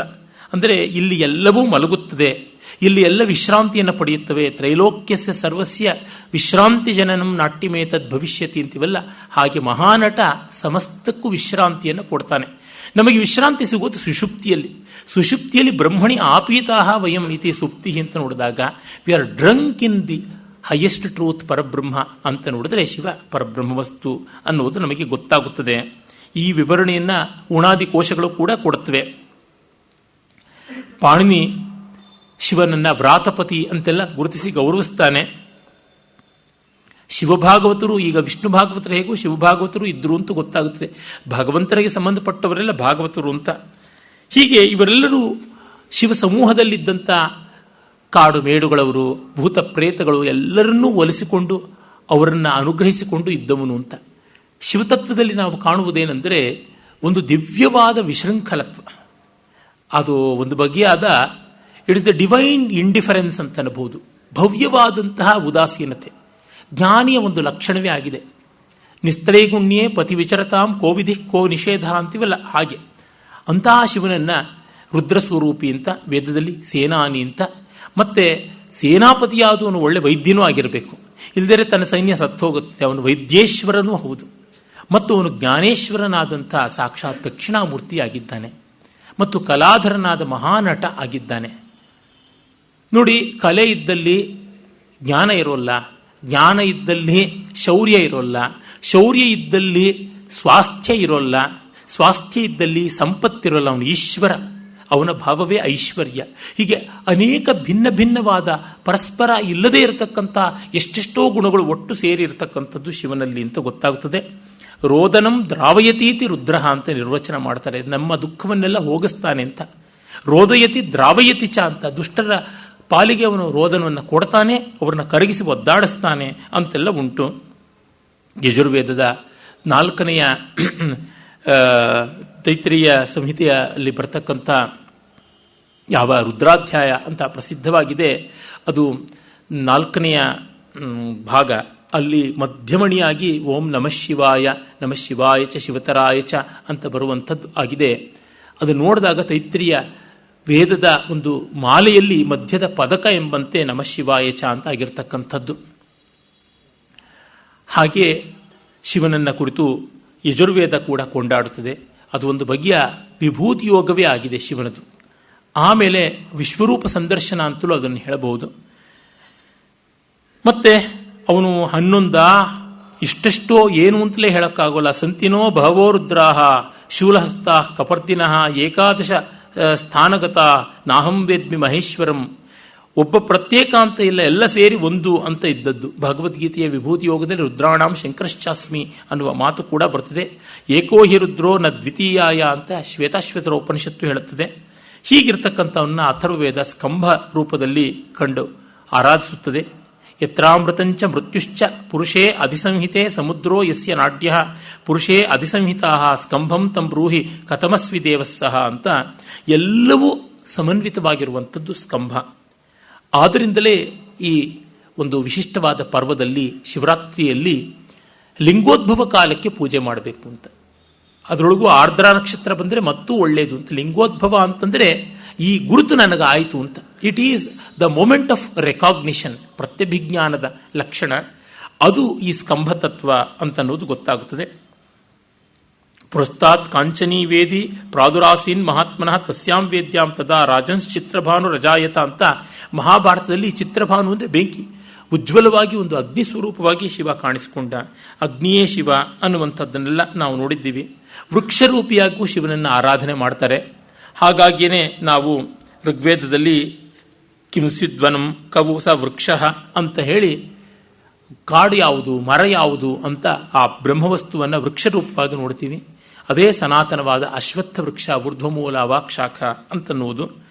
ಹಾಗಾಗಿ ಶಿವನನ್ನ ಆರಾಧನೆ ಮಾಡುವ ಅನೇಕ ದೇವಸ್ಥಾನಗಳಲ್ಲಿ ಸ್ಥಳವೃಕ್ಷ ಅಂತಿರುತ್ತದೆ. ಅದು ಏಕಾಮ್ರನಾಥ ಇರಬಹುದು, ಜಂಬುಕೇಶ್ವರ ಇರಬಹುದು, ಆಮಲಕ್ಕೇಶ್ವರ ಇರಬಹುದು. ಪ್ರತಿಯೊಂದು ದಿವ್ಯ ಕ್ಷೇತ್ರದಲ್ಲಿ ಕೂಡ ಶಿವನನ್ನ ವೃಕ್ಷರೂಪಿಯಾಗಿ ನೋಡ್ತೀವಿ. ಅದರಿಂದಲೇ ಆತ ಸ್ಥಾಣು, ಮೋಟು ಮರ, ಚಿಗುರದ ಮರ, ಆದರೆ ಸಾಯದ ಮರ, ಮೊಣಗದ ಮರ. ಸ್ಥಾಣು ಅಂತಂದರೆ ಕಂಬ ಅಂತ ಒಂದರ್ಥ, ಮೋಟು ಮರ ಅಂತ ಒಂದರ್ಥ, ಸ್ಕಂಭರೂಪಿ. ಹೀಗೆ ಶಿವನನ್ನ ಅನೇಕ ರೂಪವಾಗಿ ಮಾಡ್ತಾರೆ. ಯಜ್ಞಗಳಲ್ಲಿ ಬರ್ತಕ್ಕಂಥ ಯೂಪಸ್ತಂಭವೇ ಆತ ಆಗಿದ್ದಾನೆ ಅಂತಲೂ ಗೊತ್ತಾಗುತ್ತದೆ. ಏಕಪಾದ ಮೂರ್ತಿ ಅಂತ ಶಿವನ ಅನೇಕ ರೂಪಗಳಲ್ಲಿ ಒಂದು. ಆ ಏಕಪಾದ ಮೂರ್ತಿಯನ್ನ ವೃಕ್ಷಸ್ವರೂಪಿ ಅಂತ ಕೂಡ ಹೇಳ್ತೀವಿ. ಹೀಗೆ ಯಾವ ಬಗೆಯಲ್ಲಿ ನೋಡಿದ್ರೂ ಶಿವತತ್ವ ತುಂಬ ಸಂಕೀರ್ಣವಾದದ್ದು, ಗಹನವಾದದ್ದು. ಪರ್ವತ ಸ್ವರೂಪಿಯಾದವನು, ಪರ್ವತವಾಗಿಯೇ ಅವನನ್ನು ಆರಾಧನೆ ಮಾಡ್ತಾರೆ. ತಿರುವಣ್ಣಾಮಲೆಯಲ್ಲೆಲ್ಲ ಪರ್ವತ ಪ್ರದಕ್ಷಿಣೆ ಮಾಡ್ತಾರೆ. ಹಿಮಾಲಯವೇ ದೇವತಾತ್ಮ ಅಂತ, ಶಿವಸ್ವರೂಪ ಅಂತ. ಹಿಮಾಲಯನೂ ಗಿರೀಶ, ಶಿವನೂ ಗಿರೀಶ. ಹೀಗೆ ಇರತಕ್ಕಂಥ ಅವನನ್ನು ಸಂಕೇತವಾಗಿ ಒಂದು ಸಣ್ಣ ಶಿಲೆಯಾಗಿ ಶಿವಲಿಂಗದ ರೂಪದಲ್ಲಿ ಆರಾಧನೆ ಮಾಡುವುದುಂಟು. ಸ್ಮಶಾನದಲ್ಲಿ ವಾಸ ಮಾಡ್ತಾನೆ ಅಂತ ಸ್ಮಶಾನೇಶ್ವರ ಅಂತೀವಿ. ದೇಹ ಸಾಯ್ತಕ್ಕಂಥದ್ದು, ನಿತ್ಯವೂ ದೇಹದಲ್ಲಿ ಜೀವಕೋಶಗಳು ಸಾಯ್ತಲೇ ಇರುತ್ತವೆ. ಹಾಗಾಗಿ ದೇಹವೇ ಸ್ಮಶಾನ. ಈ ದೇಹದಲ್ಲಿ ಪುರದಲ್ಲಿ ಪುರುಷನಾಗಿದ್ದಾನೆ, ಪುರುಷೇತೇ ಇತಿ ಪುರುಷ ಅಂತ ಈ ಸ್ಮಶಾನದಲ್ಲಿ ಅಧೀಶ್ವರನಾಗಿದ್ದಾನೆ ಅಂತ ಮಹಾದೇವ ಆತ್ಮಸ್ವರೂಪಿಯಾಗಿ. ಯಾರ ದೇಹದಲ್ಲಿ ತಾನು ಬ್ರಹ್ಮಸ್ವರೂಪಿಯಾದ ಪರಮಾತ್ಮ ಇದ್ದಾನೆ ಎನ್ನುವ ಭಾವ ಯಾರಿಗಿಲ್ವೋ ಅವ್ರದ್ದು ಬರೀ ಸ್ಮಶಾನ. ಎಲ್ಲಿ ಆ ಅಂತರ್ಯಾಮಿಯಾಗಿ ಪರಮಾತ್ಮ ಇದ್ದಾನೆ ಅನ್ನೋ ಭಾವ ಇರುತ್ತೋ ಅದು ಮಹಾಸ್ಮಶಾನ. ಕಾಶಿಯನ್ನ ವಿಶ್ವೇಶ್ವರನ ನೆಲೆಯಾದ ಕಾರಣ ಮಹಾಸ್ಮಶಾನ, ಅವಿಮುಕ್ತ ಕ್ಷೇತ್ರ ಅಂತೀವಿ. ಪರಮಾತ್ಮ ಬಿಟ್ಟು ಹೋಗೋಲ್ಲ ಆ ಜಾಗದಲ್ಲಿ, ಅದಕ್ಕೆ ಅವಿಮುಕ್ತ ಅಂತನ್ನುವಂಥದ್ದು. ಮತ್ತೆ ಸ್ಮಶಾನ ಚಿತ್ ಅಂತ ಒಂದು ಯಜ್ಞ ವೇದಿಕೆ ಉಂಟು. ಆ ಸ್ಮಶಾನ ಚಿತ್ ಅನ್ನುವುದು ಶಿವನ ಉಪಷ್ಟಂಬಕವಾದ ರೂಪವೇ ಆಗಿದೆ, ಉಪಲಕ್ಷಣವೇ ಆಗಿದೆ. ಹಾಗಾಗಿ ಯಜ್ಞದಲ್ಲಿ ಶಿವಭಾಗ ಇಲ್ಲ ಅಂತೆಲ್ಲ ಅಂತಾರೆ. ಕಟ್ಟಕಡೆಯಲ್ಲಿ ಯಜ್ಞದಲ್ಲಿ ಉಳಿದದ್ದೆಲ್ಲ ಶಿವನಿಗೆ ಅಂತ ಅನ್ನುವುದುಂಟು. ಯಾವುದು ಉಳಿಯೋದು? ಕಟ್ಟಕಡೆಗೆ ಉಳಿಯೋದು ಯಜಮಾನನೇ ಉಳಿಯೋದು. ಯಜಮಾನನೇ ಅವನಿಗೆ ಕಟ್ಟಕಡೆಯ ಉಳಿತಾಯ ಆಗ್ತಾನೆ ಅನ್ನುವ ಅರ್ಥದಲ್ಲಿ ಅವನು ಹರತಿ ಸರ್ವಮಿತಿ ಹರಹ ಅಂತ. ಎಲ್ಲವನ್ನೂ ಹರಿಸ್ತಾನೆ ಅಂದರೆ ಉಪಾಧಿಗಳನ್ನೆಲ್ಲ ಹರಣ ಮಾಡ್ತಾನೆ, ನಿರುಪಾಧಿಕನಾಗಿ ಉಳಿಸ್ತಾನೆ ಅನ್ನುವಂಥದ್ದೆಲ್ಲ ಉಂಟು. ಅವನು ಹುತ್ತದ ರೂಪದಲ್ಲೂ ಇರ್ತಾನೆ, ವಲ್ಮೀಕ ರೂಪಿ. ತಮಿಳುನಾಡಲ್ಲಿ ತಿರುವಾನ್ಮಿಯಾರ್ ಅಂತ ಕರೀತಾರೆ, ವಲ್ಮೀಕೇಶ್ವರ ಅಂತ ಆರಾಧನೆ ಮಾಡ್ತಾರೆ. ಅದು ಜ್ವಾಲಾರೂಪವಾಗಿ ಕಾಣಿಸುತ್ತದೆ, ಪರ್ವತ ರೂಪವಾಗಿ ಕಾಣಿಸುತ್ತದೆ. ಹಾಗೆ ಲಯಂಗಚ್ಚಂತಿ ಭೂತಾನಿ ಸಂಹಾರೇ ನಿಖಿಲಾನ್ಯತಃ ತೇನ ಲಿಂಗಮಿತಿ ಪ್ರೋಕ್ತಂ ಸೂಕ್ಷ್ಮತ್ವಾಲ್ ಲಿಂಗಮುಚ್ಯತೆ ಅಂತ ಹೇಳ್ತಾರೆ. ಅಂದರೆ ಲಿಯತೆ ಇತಿ ಲಿಂಗ, ಲೀಂಗ್ ಶ್ಲೇಷಣೆ ಅನ್ನುವ ಧಾತುವಿನಿಂದ ನಾಮರೂಪಗಳ ದೇಶಕಾಲಗಳ ಉಪಾಧಿಯೆಲ್ಲ ಕಳಚಿಕೊಳ್ತಕ್ಕಂಥದ್ದು ಆ ಲಿಂಗತ್ವ ಅಂತ. ಶಿವನ ವಿಗ್ರಹದ ಮೇಲೆ ಶಿವನೇ ಲಿಂಗವನ್ನು ಹೊತ್ತಿರುವಂತಹ ಶಿಲ್ಪಗಳು ಉಂಟು. ಅದನ್ನು ಭಾರಶಿವಲಿಂಗ ಅಂತ ಕರೀತಾರೆ. ತನ್ನನ್ನು ತಾನೇ ಹೊತ್ತಿದ್ದಾನೆ, ಉದ್ಧರೇದ ಆತ್ಮನಾತ್ಮಾನಂ ಎಂಬಂತೆ. ಶಿವನ ತಲೆಯ ಮೇಲೆ ಒಂದು ಲಿಂಗ ಇರುವಂತೆ, ಪಾಂಡುರಂಗನ ಮೇಲೆ ಲಿಂಗ ಇದೆ. ಭಜೆ ಪಾಂಡುರಂಗಂ ಪರಬ್ರಹ್ಮಲಿಂಗಂ ಅಂತ ಅದಕ್ಕೆ ಶಂಕರರ ಪಾಂಡುರಂಗ ಅಷ್ಟಕ ಉಂಟು ಅಂತ ಗೊತ್ತಾಗುತ್ತದೆ. ಅನೇಕ ಪ್ರಾಚೀನ ಶಿಲ್ಪಗಳಲ್ಲಿ ಶಿವನೇ ಶಿವಲಿಂಗವನ್ನು ಹೊತ್ತಂತೆ ತೋರುತ್ತದೆ. ಶಿವ ಪಾರ್ವತಿಯರಿಬ್ಬರೂ ಸೇರಿ ಲಿಂಗವನ್ನು ಹೊತ್ತಂತೆ ಹೀಗೆಲ್ಲ ಕಾಣುತ್ತದೆ. ನೋಡಿದಾಗ ನಮಗೆ ಗೊತ್ತಾಗುತ್ತದೆ ಅವೆಲ್ಲ ಇಷ್ಟು ಬಗೆಯಲ್ಲಿ ವೇದಾಂತವನ್ನು ಮತ್ತೆ ಮತ್ತೆ ಸಂವಾದ ಮಾಡಿ ಕೊಡ್ತಾನೇ ಇವೆ ಅಂತ ನಮಗೆ ಅನಿಸುತ್ತದೆ. ಹೀಗಿರ್ತಕ್ಕಂಥ ಶಿವನನ್ನ ಆರಾಧನೆ ಮಾಡುವುದಕ್ಕೆ ಇರುವ ಒಂದು ಮಹಾಪರ್ವ ಶಿವರಾತ್ರ ಅಂತ ಆಗಿರ್ತಕ್ಕಂಥದ್ದು. ಆತನನ್ನ ಅಷ್ಟಮೂರ್ತಿ ಸ್ವರೂಪ ಅಂತೀವಿ. ಪಂಚಭೂತಗಳು, ಸೂರ್ಯ, ಚಂದ್ರ ಮತ್ತು ಸೋಮಯಾಜಿಗಳು. ಮನಸ್ಸು ಚಂದ್ರ, ಬುದ್ಧಿ ಸೂರ್ಯ, ಆತ್ಮವೇ ಸೋಮಯಾಜಿ ಅಂತ ನಮ್ಮ ದೇಹದಲ್ಲಿ ಎಲ್ಲ ಕಡೆಯಲ್ಲಿಯೂ ಉಂಟು. ಮನೋಬುದ್ಧಿಗಳು, ಪಂಚಭೌತಿಕವಾದ ಶರೀರ, ನಾನು ಅನ್ನುವಂಥ ಆತ್ಮ, ಇದು ಇಷ್ಟು ಅಷ್ಟಮೂರ್ತಿಯಾಗಿಲ್ಲೇ ಇದೆ. ಇನ್ನು ದಕ್ಷಿಣ ಭಾರತದಲ್ಲಿ ಪಂಚಭೂತ ಶಿವಲಿಂಗಗಳು ಇವೆ. ಹಾಗೆಯೇ ಉತ್ತರ ಭಾರತದಲ್ಲಿ ಸೂರ್ಯಲಿಂಗ, ಚಂದ್ರಲಿಂಗ ಮತ್ತು ಪಶುಪತಿನಾಥ ನೇಪಾಳದಲ್ಲಿ ಆ ಸೋಮಯಾಜಿ ಲಿಂಗ ಅಂತ ಉಂಟು. ಹೀಗೆ ಅಂತ ಈ ಪಂಚಭೂತ ಲಿಂಗಗಳಲ್ಲಿ ಚಿದಂಬರದಲ್ಲಿರ್ತಕ್ಕಂಥ ಆಕಾಶಲಿಂಗ ಲಿಂಗವೇ ಇಲ್ಲ. ಅಲ್ಲಿ ಅವಕಾಶವಷ್ಟೇ ಆಕಾಶ. ಚಿದಂಬರ ರಹಸ್ಯ ಅಂದರೆ ಅಷ್ಟೇ, ಆಕಾರವಿಲ್ಲ ದೇವರಿಗೆ, ಆಕಾರಾತೀತನಾದವನು, ಎಲ್ಲ ಅವಕಾಶಗಳು ಅವನದು ಅಂತನ್ನುವಂತೆ ಆತನನ್ನು ದಕ್ಷಿಣಾಮೂರ್ತಿ ಅಂತ ಕೂಡ ನಾವು ಆರಾಧನೆ ಮಾಡ್ತೀವಿ. ಅದಕ್ಕೆ ಬೇರೆ ಬೇರೆ ರೂಪದ ದಕ್ಷಿಣಾಮೂರ್ತಿಗಳನ್ನು ನೋಡ್ತೀವಿ. ವೀರಾಸನದಲ್ಲಿ ಕೂತಂತಹ ಲಕುಟಿ ದಕ್ಷಿಣಾಮೂರ್ತಿ ಅಂತ, ಯೋಗಪಟ್ಟದಲ್ಲಿ ಕೂತಂಥ ಮೇಧಾ ದಕ್ಷಿಣಾಮೂರ್ತಿ ಅಂತ, ಅಪಸ್ಮಾರಾಸುರನ ಮರ್ದನ ಮಾಡೋ ಪ್ರಾಧಾನ್ಯ ಇರುವಾಗ ಸಂಹಾರ ದಕ್ಷಿಣಾಮೂರ್ತಿ ಅಂತ, ವೀಣೆಯನ್ನು ನುಡಿಸ್ತಾ ಇರ್ತಕ್ಕಂಥವನು ವೀಣಾಧರ ದಕ್ಷಿಣಾಮೂರ್ತಿ ಅಂತ, ಮತ್ತು ಯಜ್ಞ ಮಾಡುವ ಭಂಗಿಯಲ್ಲಿ ಕೂತಾಗ ಯಜ್ಞ ದಕ್ಷಿಣಾಮೂರ್ತಿ ಅಂತ, ಪಾರ್ವತಿ ಇದ್ದಾಗ ಸಾಂಬ ದಕ್ಷಿಣಾಮೂರ್ತಿ ಅಂತ, ಹೀಗೆ ಶಿವನನ್ನ ದಕ್ಷಿಣಾಮೂರ್ತಿಯಾಗಿ, ಮತ್ತೆ ಸ್ಕಂದನ ಜೊತೆಗೆ ಪಾರ್ವತಿ ಜೊತೆಗಿದ್ದಾಗ ಸೋಮಸ್ಕಂದ ಮೂರ್ತಿಯಾಗಿ, ವೃಷಭಾರೂಢನಾಗಿ, ಮತ್ತು ಆತನನ್ನ ಸುಂದರೇಶ್ವರ ಅಂತ ತಲೆಗೆ ಮುಂಡಾಸನ ತರದು ಸುತ್ತುಕೊಂಡು ತುಂಬ ವಿಲಾಸವಾದ ಕಟ್ಯವಲಂಬಿತವಾದ ಬಾಹುಭಂಗಿಯಲ್ಲಿ ಇದ್ದಾಗ ಆತನ ಸುಂದರ ಮೂರ್ತಿ ಅಂತ, ಆಮೇಲೆ ಮಹಾಭೈರವ ಅಂತ ನಗ್ನನಾಗಿ ಕಪಾಲವನ್ನು ಧರಿಸಿ ಶೂಲವನ್ನು ಹಿಡಿದು ಶುನಕದೊಂದಿಗೆ ಸೇರಿದ್ದಾಗ ಭೈರವ, ಕೊತ್ವಾಲ್ ಅಂತ ಕರೀತಾರೆ, ಕಾಶಿಕಾಪುರಾಧಿನಾಥ ಕಾಲಭೈರವ, ಆ ಭೈರವ ಸ್ವರೂಪ. ಹಾಗೆ ವೀರಭದ್ರ ಸ್ವರೂಪ, ಸೇನಾಪತಿ ಸ್ವರೂಪ, ಅರ್ಧನಾರೀಶ್ವರ ಸ್ವರೂಪ, ಹೀಗೆ ಒಂದೇ ಎರಡೇ ಅಸಂಖ್ಯವಾದಂಥ ಪ್ರಭೇದಗಳು ಉಂಟು. ಅದೇ ರೀತಿಯಲ್ಲಿ ಶಿವನ ಮಹಾನಟ ಸ್ವರೂಪ ಬಹಳ ಬಹಳ ಸ್ವಾರಸ್ಯಕಾರಿಯಾದದ್ದು. ಆ ಮಹಾನಟನಿಗೆ ಸಪ್ತ ತಾಂಡವಗಳು ಅಂತ ನಾವು ತುಂಬ ಪ್ರಸಿದ್ಧವಾದದ್ದನ್ನು ಹೇಳ್ತೀವಿ. ಅದಲ್ಲದೆ ಮತ್ತು ಎಷ್ಟೋ ತಾಂಡವಗಳು ಉಂಟು. ಆ ತಾಂಡವಗಳ ವಿವರಗಳನ್ನು ತಮಿಳಿನ ಹಲವು ಕಾವ್ಯಗಳಲ್ಲಿ ನಾವು ಕಾಣಬಹುದು. ಸಪ್ತ ತಾಂಡವಗಳನ್ನು ಕುರಿತು ಅನೇಕರು ಅನೇಕ ವಿಧವಾದ ಶಿಲ್ಪಗಳನ್ನು ಮಾಡಿದ್ದಾರೆ. ಆನಂದ ತಾಂಡವ, ಸಂಧ್ಯಾ ತಾಂಡವ, ಉಮಾ ತಾಂಡವ, ಗೌರಿ ತಾಂಡವ, ಕಾಳಿಕಾ ತಾಂಡವ, ತ್ರಿಪುರ ತಾಂಡವ, ಸಂಹಾರ ತಾಂಡವ, ಇವುಗಳನ್ನು ಕಾರಣಾಗಮ ಹೇಳುತ್ತೆ. ಕಶ್ಯಪ ಶಿಲ್ಪದಲ್ಲಿ 18 ಬಗೆಯ ತಾಂಡವಗಳನ್ನು ಉಲ್ಲೇಖ ಮಾಡುವುದಾಗಿದೆ. ಈ ಥರ ಎಲ್ಲ ಇರತಕ್ಕಂಥ ಶಿವನ ವೈಭವವನ್ನು ನಾವು ಆ ಒಂದು ವಿಶಿಷ್ಟ ಪರ್ವದಲ್ಲಿ ಆರಾಧನೆ ಮಾಡ್ತೀವಿ. ನಾನು ಮೊದಲೇ ಹೇಳಿದಂತೆ ಶಿವ ತುಂಬ ಸರಳ. ಪತ್ರಂ ಪುಷ್ಪಂ ಫಲಂ ತೋಯಂ ಅಂತೀವಲ್ಲ, ಅದಷ್ಟಕ್ಕೆ ಅವನು ತೃಪ್ತಿ ಪಟ್ಕೊಳ್ತಕ್ಕಂಥವನು. ಅದರಿಂದಲೇ ಸ್ನಾನ ಮಾಡಿ ಇಡೀ ದಿವಸ ಉಪವಾಸ ಮಾಡೋದು. ಬೆಳಗಿನ 4 ಜಾವಗಳಲ್ಲೂ ಶಿವಲಿಂಗವನ್ನು ಅರ್ಚನೆ ಮಾಡಬಹುದು. ಸಾಯಂಕಾಲದ ಅಂದರೆ ರಾತ್ರಿಯ 4 ಜಾವಗಳಲ್ಲೂ ಮಾಡಬಹುದು. ಅವನ ಆಶುತೋಷ, ಬೇಗ ಒಲಿತಾನೆ, ಕ್ಷಿಪ್ರ ಪ್ರಸಾದಿ ಅಂತಲೇ ಅವನಿಗೆ ಹೇಳ್ತಾರೆ. ಹೀಗಿರ್ತಕ್ಕಂಥ ಆತನ ಆರಾಧನೆ, ಅದನ್ನು ರುದ್ರ ಮತ್ತೆ ರುದ್ರಾಧ್ಯಾಯದ ನಮಕ ಚಮಕ ಅಂತೀವಲ್ಲ, ಆ 2 ಮೂಲಕವಾಗಿ ಆರಾಧನೆ ಮಾಡುವುದುಂಟು. ಏಕಾದಶ ವಾರ ಅಭಿಷೇಕ ಅಥವಾ ಮಹಾರುದ್ರ, ಅತಿರುದ್ರ 121, ಹೀಗೆಲ್ಲ ಸಂಖ್ಯೆಗಳು ಉಂಟಲ್ಲ. 11 × 11 ಅಂದರೆ 121 ಆಗುತ್ತೆ. ಅದನ್ನು ಮತ್ತೆ 11ರಿಂದ ಗುಣಿಸಿದ್ರೆ 11 ಕ್ಯೂಬ್, ಅದು ಅತಿರುದ್ರ. ಹೀಗೆಲ್ಲ ಮಾಡಿ ಆರಾಧನೆ ಮಾಡುವುದಾಗುತ್ತದೆ. ಅಭಿಷೇಕ ಒಂದು ಸಾಕು, ಅವನಿಗೆ ಇನ್ನೇನು ಬೇಕಿಲ್ಲ. ಬಿಲ್ವಾರ್ಚನೆ ಸಾಕು. ಅದರ ಬಗ್ಗೆ ಪುರಾಣ ಕಥೆಗಳು ಬೇಕಾದಂತೆ ಉಂಟು. ಒಬ್ಬ ಬೇಡ ತನ್ನ ಬೇಟೆಯನ್ನು ಹುಡುಕಿಕೊಂಡು ಶಿವರಾತ್ರಿಯ ದಿವಸ ಅಂದರೆ ರಾತ್ರಿ ಹೊತ್ತು ಒಂದು ಬಿಲ್ವ ವೃಕ್ಷದ ಮೇಲೆ ಕೂತಿದ್ದ. ಅವನ ಹತ್ರ ಸೆಗ್ಗಳೆ ಅಂತಂದರೆ ಚರ್ಮದ ಚೀಲ ಇತ್ತು, ನೀರಿಂದು. ಅದಕ್ಕೆ ರಂಧ್ರವಾಗಿತ್ತು. ಅದು ನಿಧಾನಕ್ಕೆ ಮೆಲ್ಲನೆ ತೊಟ್ಟಿಕ್ತಾ ಇತ್ತು. ಕೆಳಗಡೆ ಒಂದು ಶಿವಲಿಂಗ ಇತ್ತು. ಹಾಗಾಗಿ ಅವನಿಗೆ ಅರಿವಿಲ್ಲದೆ ಅದು ಅಭಿಷೇಕವಾಯಿತು. ಮತ್ತೆ ಅವನು ರಾತ್ರಿ ಇಡೀ ಜಾಗರಣೆ ಮಾಡಿದ್ದ. ಹಗಲೆಲ್ಲ ಬೇಟೆ ಇಲ್ಲದೆ ಉಪವಾಸ ಮಾಡಿದ್ದ.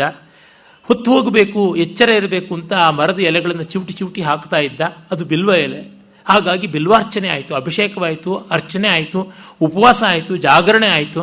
ಹಾಗಾಗಿ ಅವನು ಕೊಲ್ಲೋದಿಕ್ಕೆ ಕಾದು ನಿಂತಿದ್ದ ಆ ಜಿಂಕೆಗಳನ್ನು, ಅವನನ್ನು ಎಲ್ಲವನ್ನೂ ಕೂಡ ಕೈಲಾಸಕ್ಕೆ ಕರೆದುಕೊಂಡು ಹೋದರು ಅಂತ. ಇದೇನು ಇದೆಲ್ಲ ಸರಿಯಾ, ಸತ್ಯವ, ಸಾಧುವ ಅಂತೆಲ್ಲ ಪ್ರಶ್ನೆ ಬರ್ಬೋದು. ಅದಕ್ಕೆ ಉತ್ತರ ಇಷ್ಟೇ: ಭಗವದ್ಭಕ್ತಿ ಎನ್ನುವುದು ತುಂಬ ದೊಡ್ಡದು. ಜ್ಞಾನಾಜ್ಞಾನವಾಗಿ ಯಾವ ರೀತಿಯಲ್ಲೂ ಮಾಡಬಹುದು ಅನ್ನೋದು ಅಷ್ಟೇ ಅಲ್ಲಿರುವ ತಾತ್ಪರ್ಯ. ಮತ್ತೆ ಇನ್ಯಾವುದು ದೊಡ್ಡ ವಿಷಯವನ್ನು ಅಲ್ಲಿ ಬೇಕು ಅಂತ ಸಂಕೇತಗಳನ್ನು ಜಗ್ಗಿ ಎಳೆಯಬೇಕಾಗಿಲ್ಲ. ಮತ್ತೆ ಆ ಕಥೆಯನ್ನು ಗೇಲಿಯೂ ಮಾಡಬೇಕಾಗಿಲ್ಲ. ಯಾಕೆಂದರೆ ತಿಳಿಯದೆಯೋ ಏನು ಮಾಡಿದ್ರೂ ಒಳ್ಳೆ ಕೆಲಸಕ್ಕೆ ಫಲ ಉಂಟು.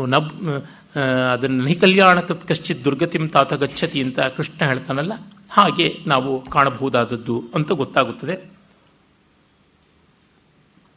ರಂಗಪ್ರಿಯ ಮಹಾದೇಶಿಕರು ಹೇಳ್ತಾರೆ, ಯಜ್ಞದಲ್ಲಿ ಸಾಮಾನ್ಯವಾಗಿ ಶ್ರೌತಯಾಗದಲ್ಲಿ ರುದ್ರಭಾಗ ಇಲ್ಲದೆ ಇರೋದಕ್ಕೆ ಕಾರಣ ಆತ ಜ್ಞಾನಕಾಂಡದ ದೇವರು ಅಂತ ಬಹಳ ಸುಂದರವಾದಂಥ ಉತ್ತರ ಹೇಳ್ತಾರೆ. ಜ್ಞಾನಮಿಚ್ಛೇತ್ ಸದಾಶಿವಾತ್ ಅನ್ನುವ ಮಾತು ಇದ್ದೇ ಇದೆಯಲ್ಲ, ಅದು ಬಹಳ ದೊಡ್ಡದು. ಅವನು ಶಾಂತನೂ ಹೌದು, ಘೋರನೂ ಹೌದು. ಆ ರೀತಿಯಲ್ಲಿ ಇರ್ತಕ್ಕಂಥವನು. ಬಿಷಕ್ತಮ ಅಂತ ಗೌರವಿಸ್ತೀವಿ, ಅದರಿಂದಲೇ ಅವನು ವೈದ್ಯೇಶ್ವರ ಅಂತೆಲ್ಲ ಆಗಿದ್ದಾನೆ ಅಂತ. ಶಿವನನ್ನ ನಾವು ಎಷ್ಟು ಪ್ರೀತಿಯಿಂದ ಆರಾಧಿಸ್ತೀವಿ ಅಂತಂದರೆ ಆತನನ್ನ ಬೋಲಾಶಂಕರ್ ಅಂತ ಉತ್ತರ ಭಾರತದಲ್ಲಿ ಹೇಳ್ತಾರೆ. ಬೋಲಾ ಅಂತಂದರೆ ಭೋಲಾ ಭೋಲಾ ಆದ್ಮಿ ಅಂತಾರೆ, ಮುಗ್ಧ ಅಂತ.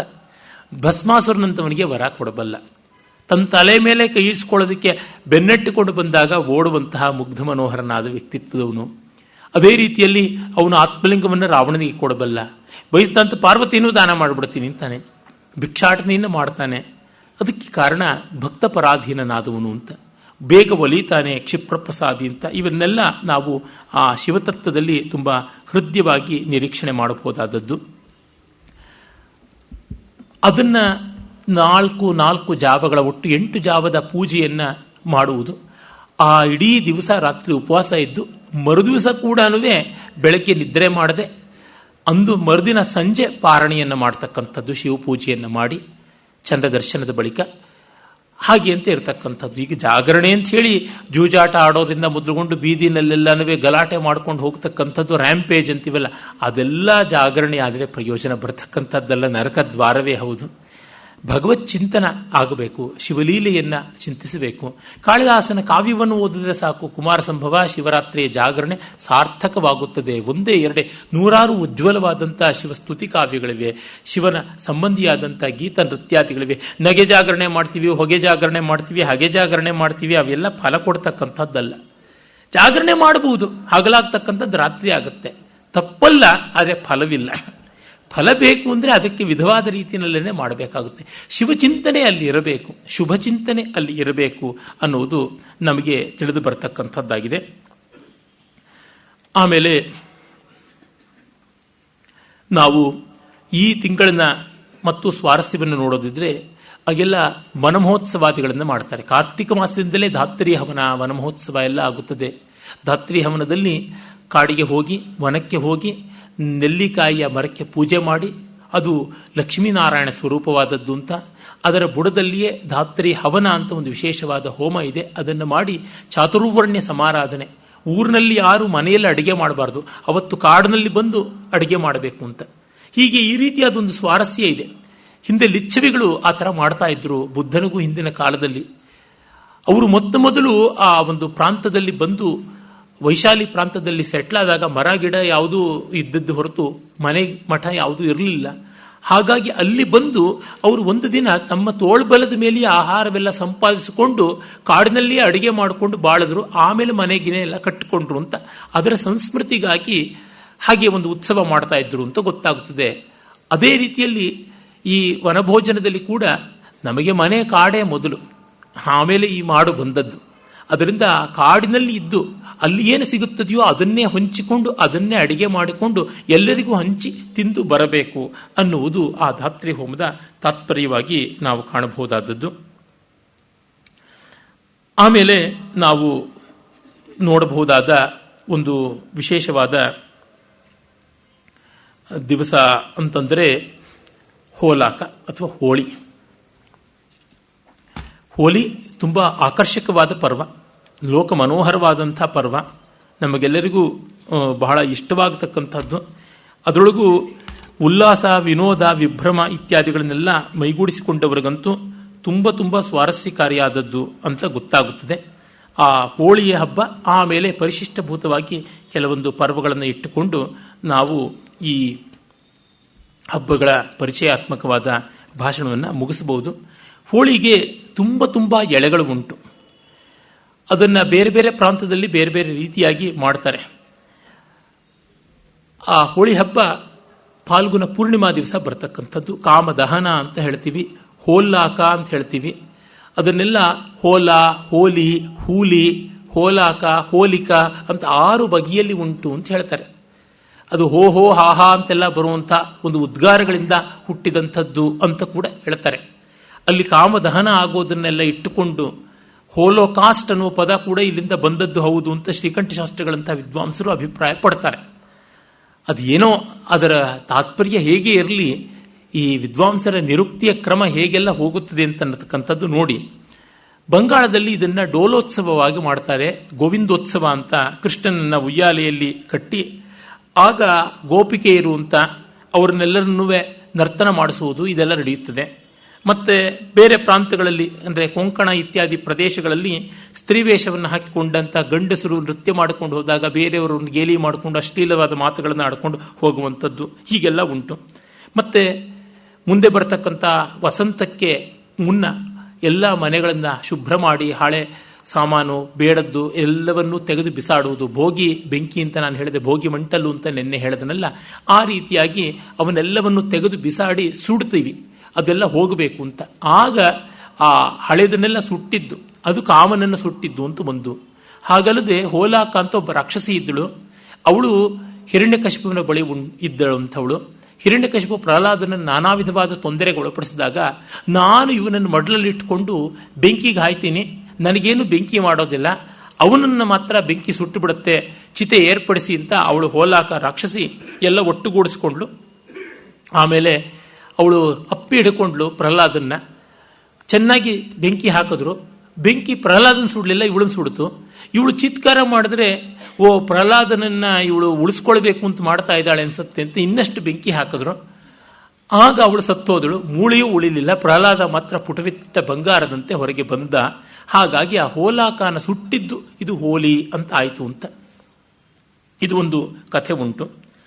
ಅದೇ ರೀತಿಯಲ್ಲಿ ಈ ಹೋಲಾಕ ಶಬ್ದ ಶಾಬರ ಮೀಮಾಂಸಾ ಸೂತ್ರ ಭಾಷ್ಯದಲ್ಲಿ ಕೂಡ ನಾವು ನೋಡುವಂಥದ್ದಾಗಿದೆ. ಅದೇ ಥರ ಜೈಮಿನಿಯ ನ್ಯಾಯಮಾಲ ವಿಸ್ತರದಲ್ಲಿ ಕೂಡ ನೋಡ್ತೀವಿ. ಅಷ್ಟು ಪ್ರಾಚೀನವಾದದ್ದು ಈ ಹಬ್ಬ ಅಂತ ಗೊತ್ತಾಗುತ್ತದೆ.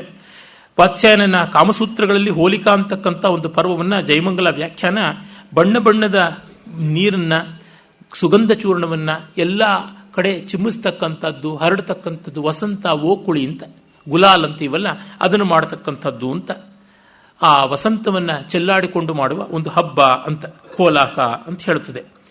ಹೀಗೆ ಅದೊಂದು ವಸಂತವನ್ನು ಸ್ವಾಗತಿಸುವ ವರ್ಣಮಯವಾದ ಪರ್ವ. ಯಾವುದೋ ಸ್ಪೇನಲ್ಲೇನೋ ಟೊಮೆಟೊ ಫೆಸ್ಟಿವಲ್ ಅಂತೆಂಥದ್ದು ಮಾಡ್ತಾರಂತೆ. ಟೊಮೆಟೊ ಮಾಗಿದಂತಹ ಹಣ್ಣುಗಳನ್ನು ತಗೊಂಡು ಬಂದು ಅದನ್ನು ಎಸಕೊಂಡು ಅದನ್ನು ತುಳಿದಾಡಿಕೊಂಡು ಮಾಡುವುದು, ಅದು ಬಹಳ ದೊಡ್ಡ ವೈಭವದ ಹಬ್ಬ ಅಂತ ಆಯಿತು. ನಮ್ಮ ಹೋಳಿ ಎಷ್ಟೆಷ್ಟು ಬಣ್ಣಗಳ ಸೊಗಸು, ಅದನ್ನು ಇಂಟರ್ನ್ಯಾಷನಲ್ ಲೆವೆಲಲ್ಲಿ ಮಾರ್ಕೆಟ್ ಮಾಡಬೇಕು, ಮಾಡ್ತಾ ಇಲ್ಲ. ಅದು ಬಹಳ ಬೇಸರವಾಗುತ್ತದೆ. ಇದೊಂದು ವಿನೋದ ಕ್ರೀಡೆಯಾಗಿ ನಮಗೆ ವಾತ್ಸ್ಯಾಯನ ಸೂತ್ರಗಳಲ್ಲಿ ಕಾಣಿಸುತ್ತೆ. ಕಾಮಸೂತ್ರಗಳಿಗೆ ಅದು ತಕ್ಕನೇ ಆಗಿರತಕ್ಕಂಥದ್ದು.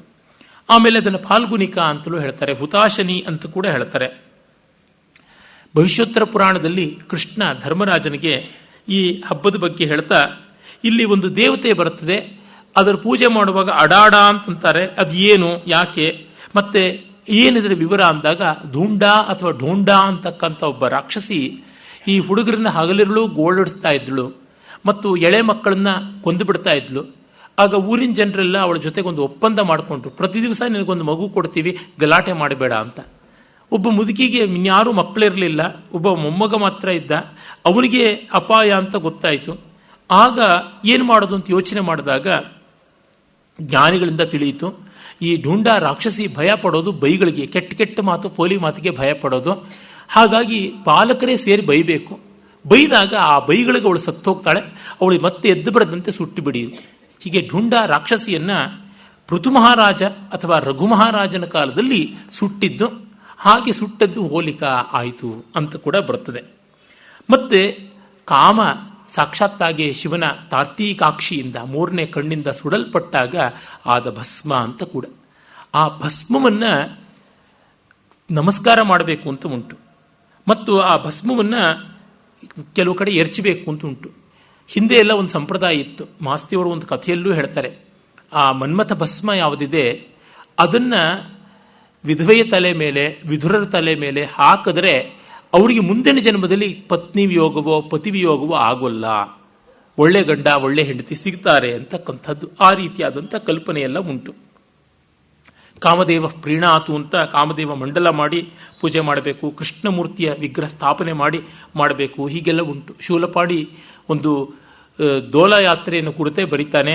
ದೋಲಯಾತ್ರಾ ವಿವೇಕ ಅಂತಲೇ ಒಂದು ಗ್ರಂಥ ಬಂಗಾಳದಲ್ಲಿರ್ತಕ್ಕಂಥ ಕೃಷ್ಣ ಪೂಜೆಗೆ ಸಂಬಂಧಪಟ್ಟಂಥದ್ದು.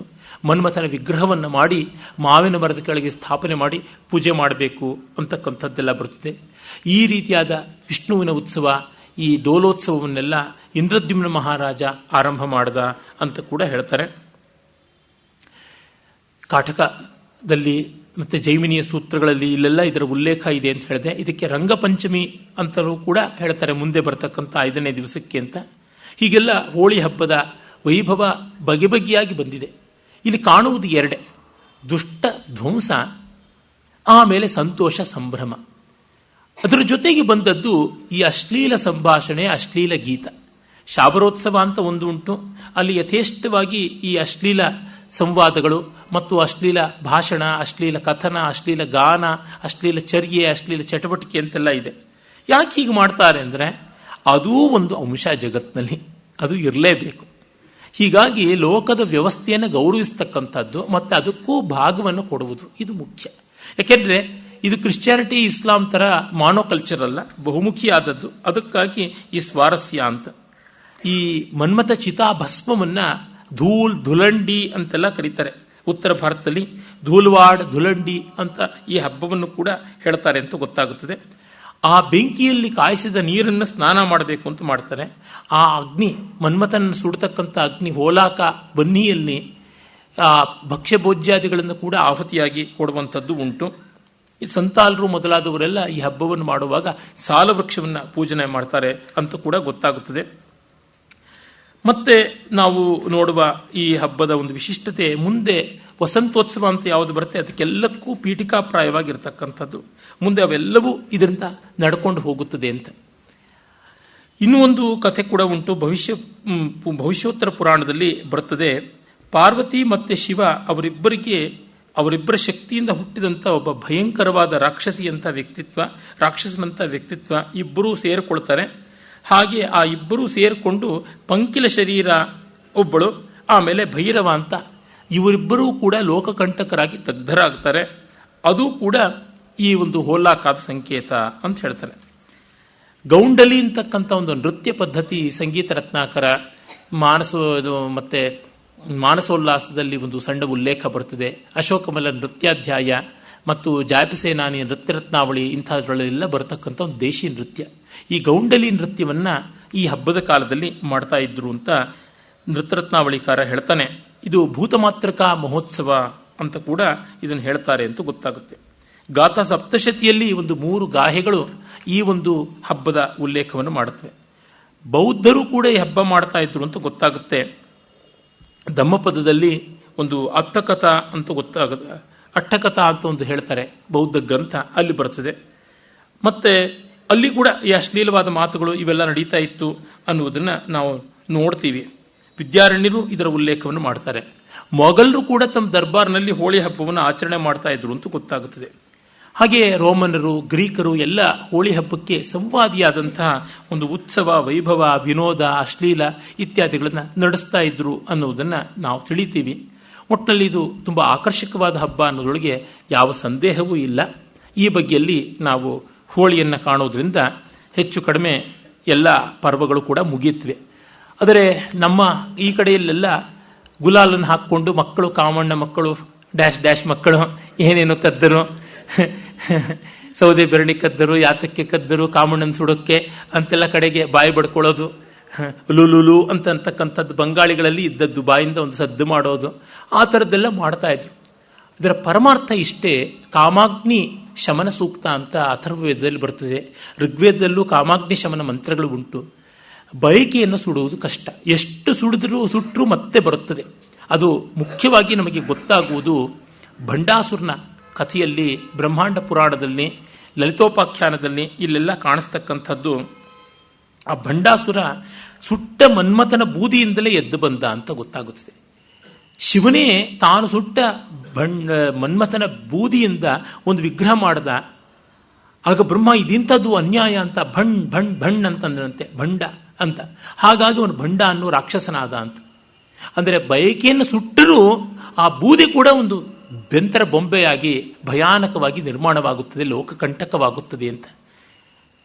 ಅದಕ್ಕೆ ಸತ್ತವೆನ್ನಾಸೆಗಳು ಗೆದ್ದನಿಂದ್ರಿಯ ಗಣವ ಅಂತೆಲ್ಲ ನೀನು ಹೇಳಬೇಡ. ಎತ್ತಲಿಂದೊಣಗಾಳಿ ತಂದು ಬಿತ್ತಲಾಗದೆ ಮೋಹ ಬೀಜವ ಮನದಿ ಮಂಕುತಿಮ್ಮ ಅಂತಂದ್ರು. ಎಲ್ಲಿಂದಲೂ ಬಂದುಬಿಡುತ್ತೆ, ಗೆದ್ದೆ ಅಂತ ಅಂದುಕೊಂಡ್ರೆ ಬರುತ್ತದೆ. ಈ ಅರ್ಥದಲ್ಲಿ ಆ ಕಾಮನ ಭಸ್ಮವೂ ಕೂಡ ಕಾಮವನ್ನ ತನ್ಮೂಲಕವಾಗಿ ಕರ್ಮಬಂಧವನ್ನು ಉಂಟು ಮಾಡುತ್ತದೆ. ಅವಿದ್ಯಾ ಕಾಮ ಕರ್ಮ, ಇದು ಸೀಕ್ವೆನ್ಸ್. ಹೀಗಾಗಿ ಕಾಮವನ್ನು ದಹನ ಮಾಡಬೇಕು. ದಹನ ಮಾಡಿ ಆ ಭಸ್ಮವನ್ನ ನಾವು ಉಳಿಸ್ಕೋಬಾರದು. ಕಾಮನನ್ನ, ಕಾಮೇಶ್ವರನಿಗೆ ಅದು ಅಲಂಕಾರ ಆಗಬೇಕು, ಶಿವ ಮೈಗೆ ಹಚ್ಕೋಬೇಕು. ಆಗೇನೂ ಆಗೋಲ್ಲ. ನಾವು ಆ ಭಸ್ಮವನ್ನು ಏನಾದರೂ ಮಾಡ್ತೀವಿ ಅಂದರೆ ತೊಂದರೆ ಆಗಿಬಿಡ್ತದೆ ಅನ್ನುವ ಅರ್ಥದಲ್ಲಿ ಕಾಮದ ಸಂಪೂರ್ಣವಾದ ಸಬ್ಲಿಮೇಷನ್ಗೆ ಪ್ರಯತ್ನ ಪಡಬೇಕು ಅನ್ನುವಂಥದ್ದು ನಮಗೆಲ್ಲ ಗೊತ್ತಾಗುತ್ತದೆ. ಆ ತರಹ ಕಾಮದಾಸರಾಗದೆ ಕಾಮೇಶ್ವರರಾಗಬೇಕು. ಲಲಿತಾ ತ್ರಿಪುರ ಸುಂದರಿ ಆ ಭಂಡಾಸುರನನ್ನು ಕೊಲ್ಲೋದಕ್ಕೆ ಚಿದಗ್ನಿ ಕುಂಡ ಸಂಭೂತ, ಅವಳು ಬೆಂಕಿಯಿಂದಲೇ ಬಂದಳು. ಬೆಂಕಿಗೆ ಸೇರಿದವನು ಕಾಮ ಆದ, ಬೆಂಕಿಯಿಂದಲೇ ಬಂದವಳು ಇವಳು. ಆದರೆ ಇದು ಯಾಗಾಗ್ನಿ, ಅದು ಭೋಗಾಗ್ನಿ. ಭೋಗದಲ್ಲಿ ಮನ್ಮಥ ಸುಟ್ಟು ಹೋದ. ಆದರೆ ಇಲ್ಲಿ ಯೋಗದಿಂದ ಬಂದಂಥವಳು ಚಿದಗ್ನಿ ಕುಂಡ ಸಂಭೂತ, ದೇವಕಾರ್ಯ ಸಮುದ್ಯತ ಅಂತೀವಿ. ಹಾಗೆ ಬಂದು ಅವಳು ಭಂಡಾಸುರನ ಧ್ವಂಸ ಮಾಡ್ತಾಳೆ. ಆಗ ಅವಳು ಕಾಮೇಶ್ವರಿ ಅಂತ ಅನಿಸ್ಕೊಳ್ತಾಳೆ. ಕಾಮೇಶ್ವರ ಅನಿಸ್ಕೊಳ್ತಾನೆ ಶಿವ. ಬಯಕೆಗಳಿಂದ ನಾಶನ ಮಾಡೋದಲ್ಲ, ಬಯಕೆಗಳಿಗೆ ನಾವು ಒಡೆಯರಾಗಬೇಕು. We should be masters of our desires and not slaves to them. ಈ ಅರ್ಥವನ್ನ ತೋರ್ಪಡಿಸುವಂಥದ್ದು ಅಂತ ಹೇಳ್ತಾರೆ. ಆಮೇಲೆ ಈ ಸೂರ್ಯ ದೇವಿ ಅಂತ ಆಕೆಯ ವಿವಾಹವನ್ನು ಕೂಡ ಪ್ರಸ್ತಾವನೆ ಮಾಡ್ತಾರೆ ವೇದಗಳಲ್ಲಿ. ಋಗ್ವೇದ ದಶಮಂಡಲದಲ್ಲಿ ಬರ್ತದೆ.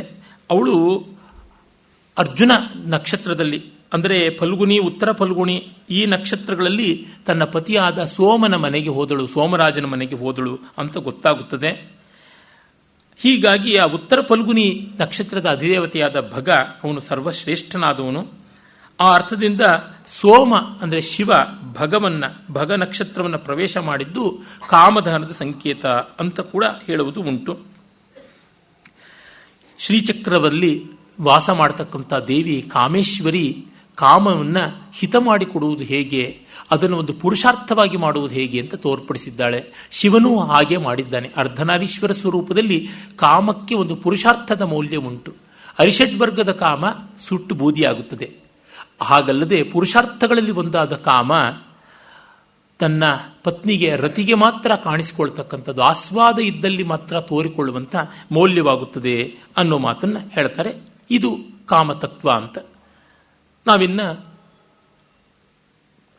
ಸಾಮಾನ್ಯವಾಗಿ ಎಲ್ಲ ವರ್ಷಗಳಲ್ಲಿ ಆಗ ಈಗ ಬರ್ತಕ್ಕಂಥ ಗ್ರಹಣದ ಕಡೆಗೆ ಒಂದು ಸ್ವಲ್ಪ ನೋಡಿದ್ರೆ, ತುಂಬ ಪ್ರಾಚೀನ ಕಾಲದಿಂದಲೇ ವೇದಗಳಲ್ಲಿಯೇ ಗ್ರಹಣ ಇತ್ಯಾದಿಗಳ ಉಲ್ಲೇಖ ನಾವು ನೋಡ್ತೀವಿ. ವರಾಹಮಿಹಿರ ಅಂತೂ ತುಂಬ ಸ್ಪಷ್ಟವಾಗಿ ಗ್ರಹಣ ಎಲ್ಲ ಹೇಗಾಗುತ್ತೆ ಅಂತ ಹೇಳ್ತಾನೆ. ಅದಕ್ಕೆಲ್ಲ ಅಂಶಗಳನ್ನು ಸಮನ್ವಯ ಮಾಡಿಕೊಡ್ತಾನೆ.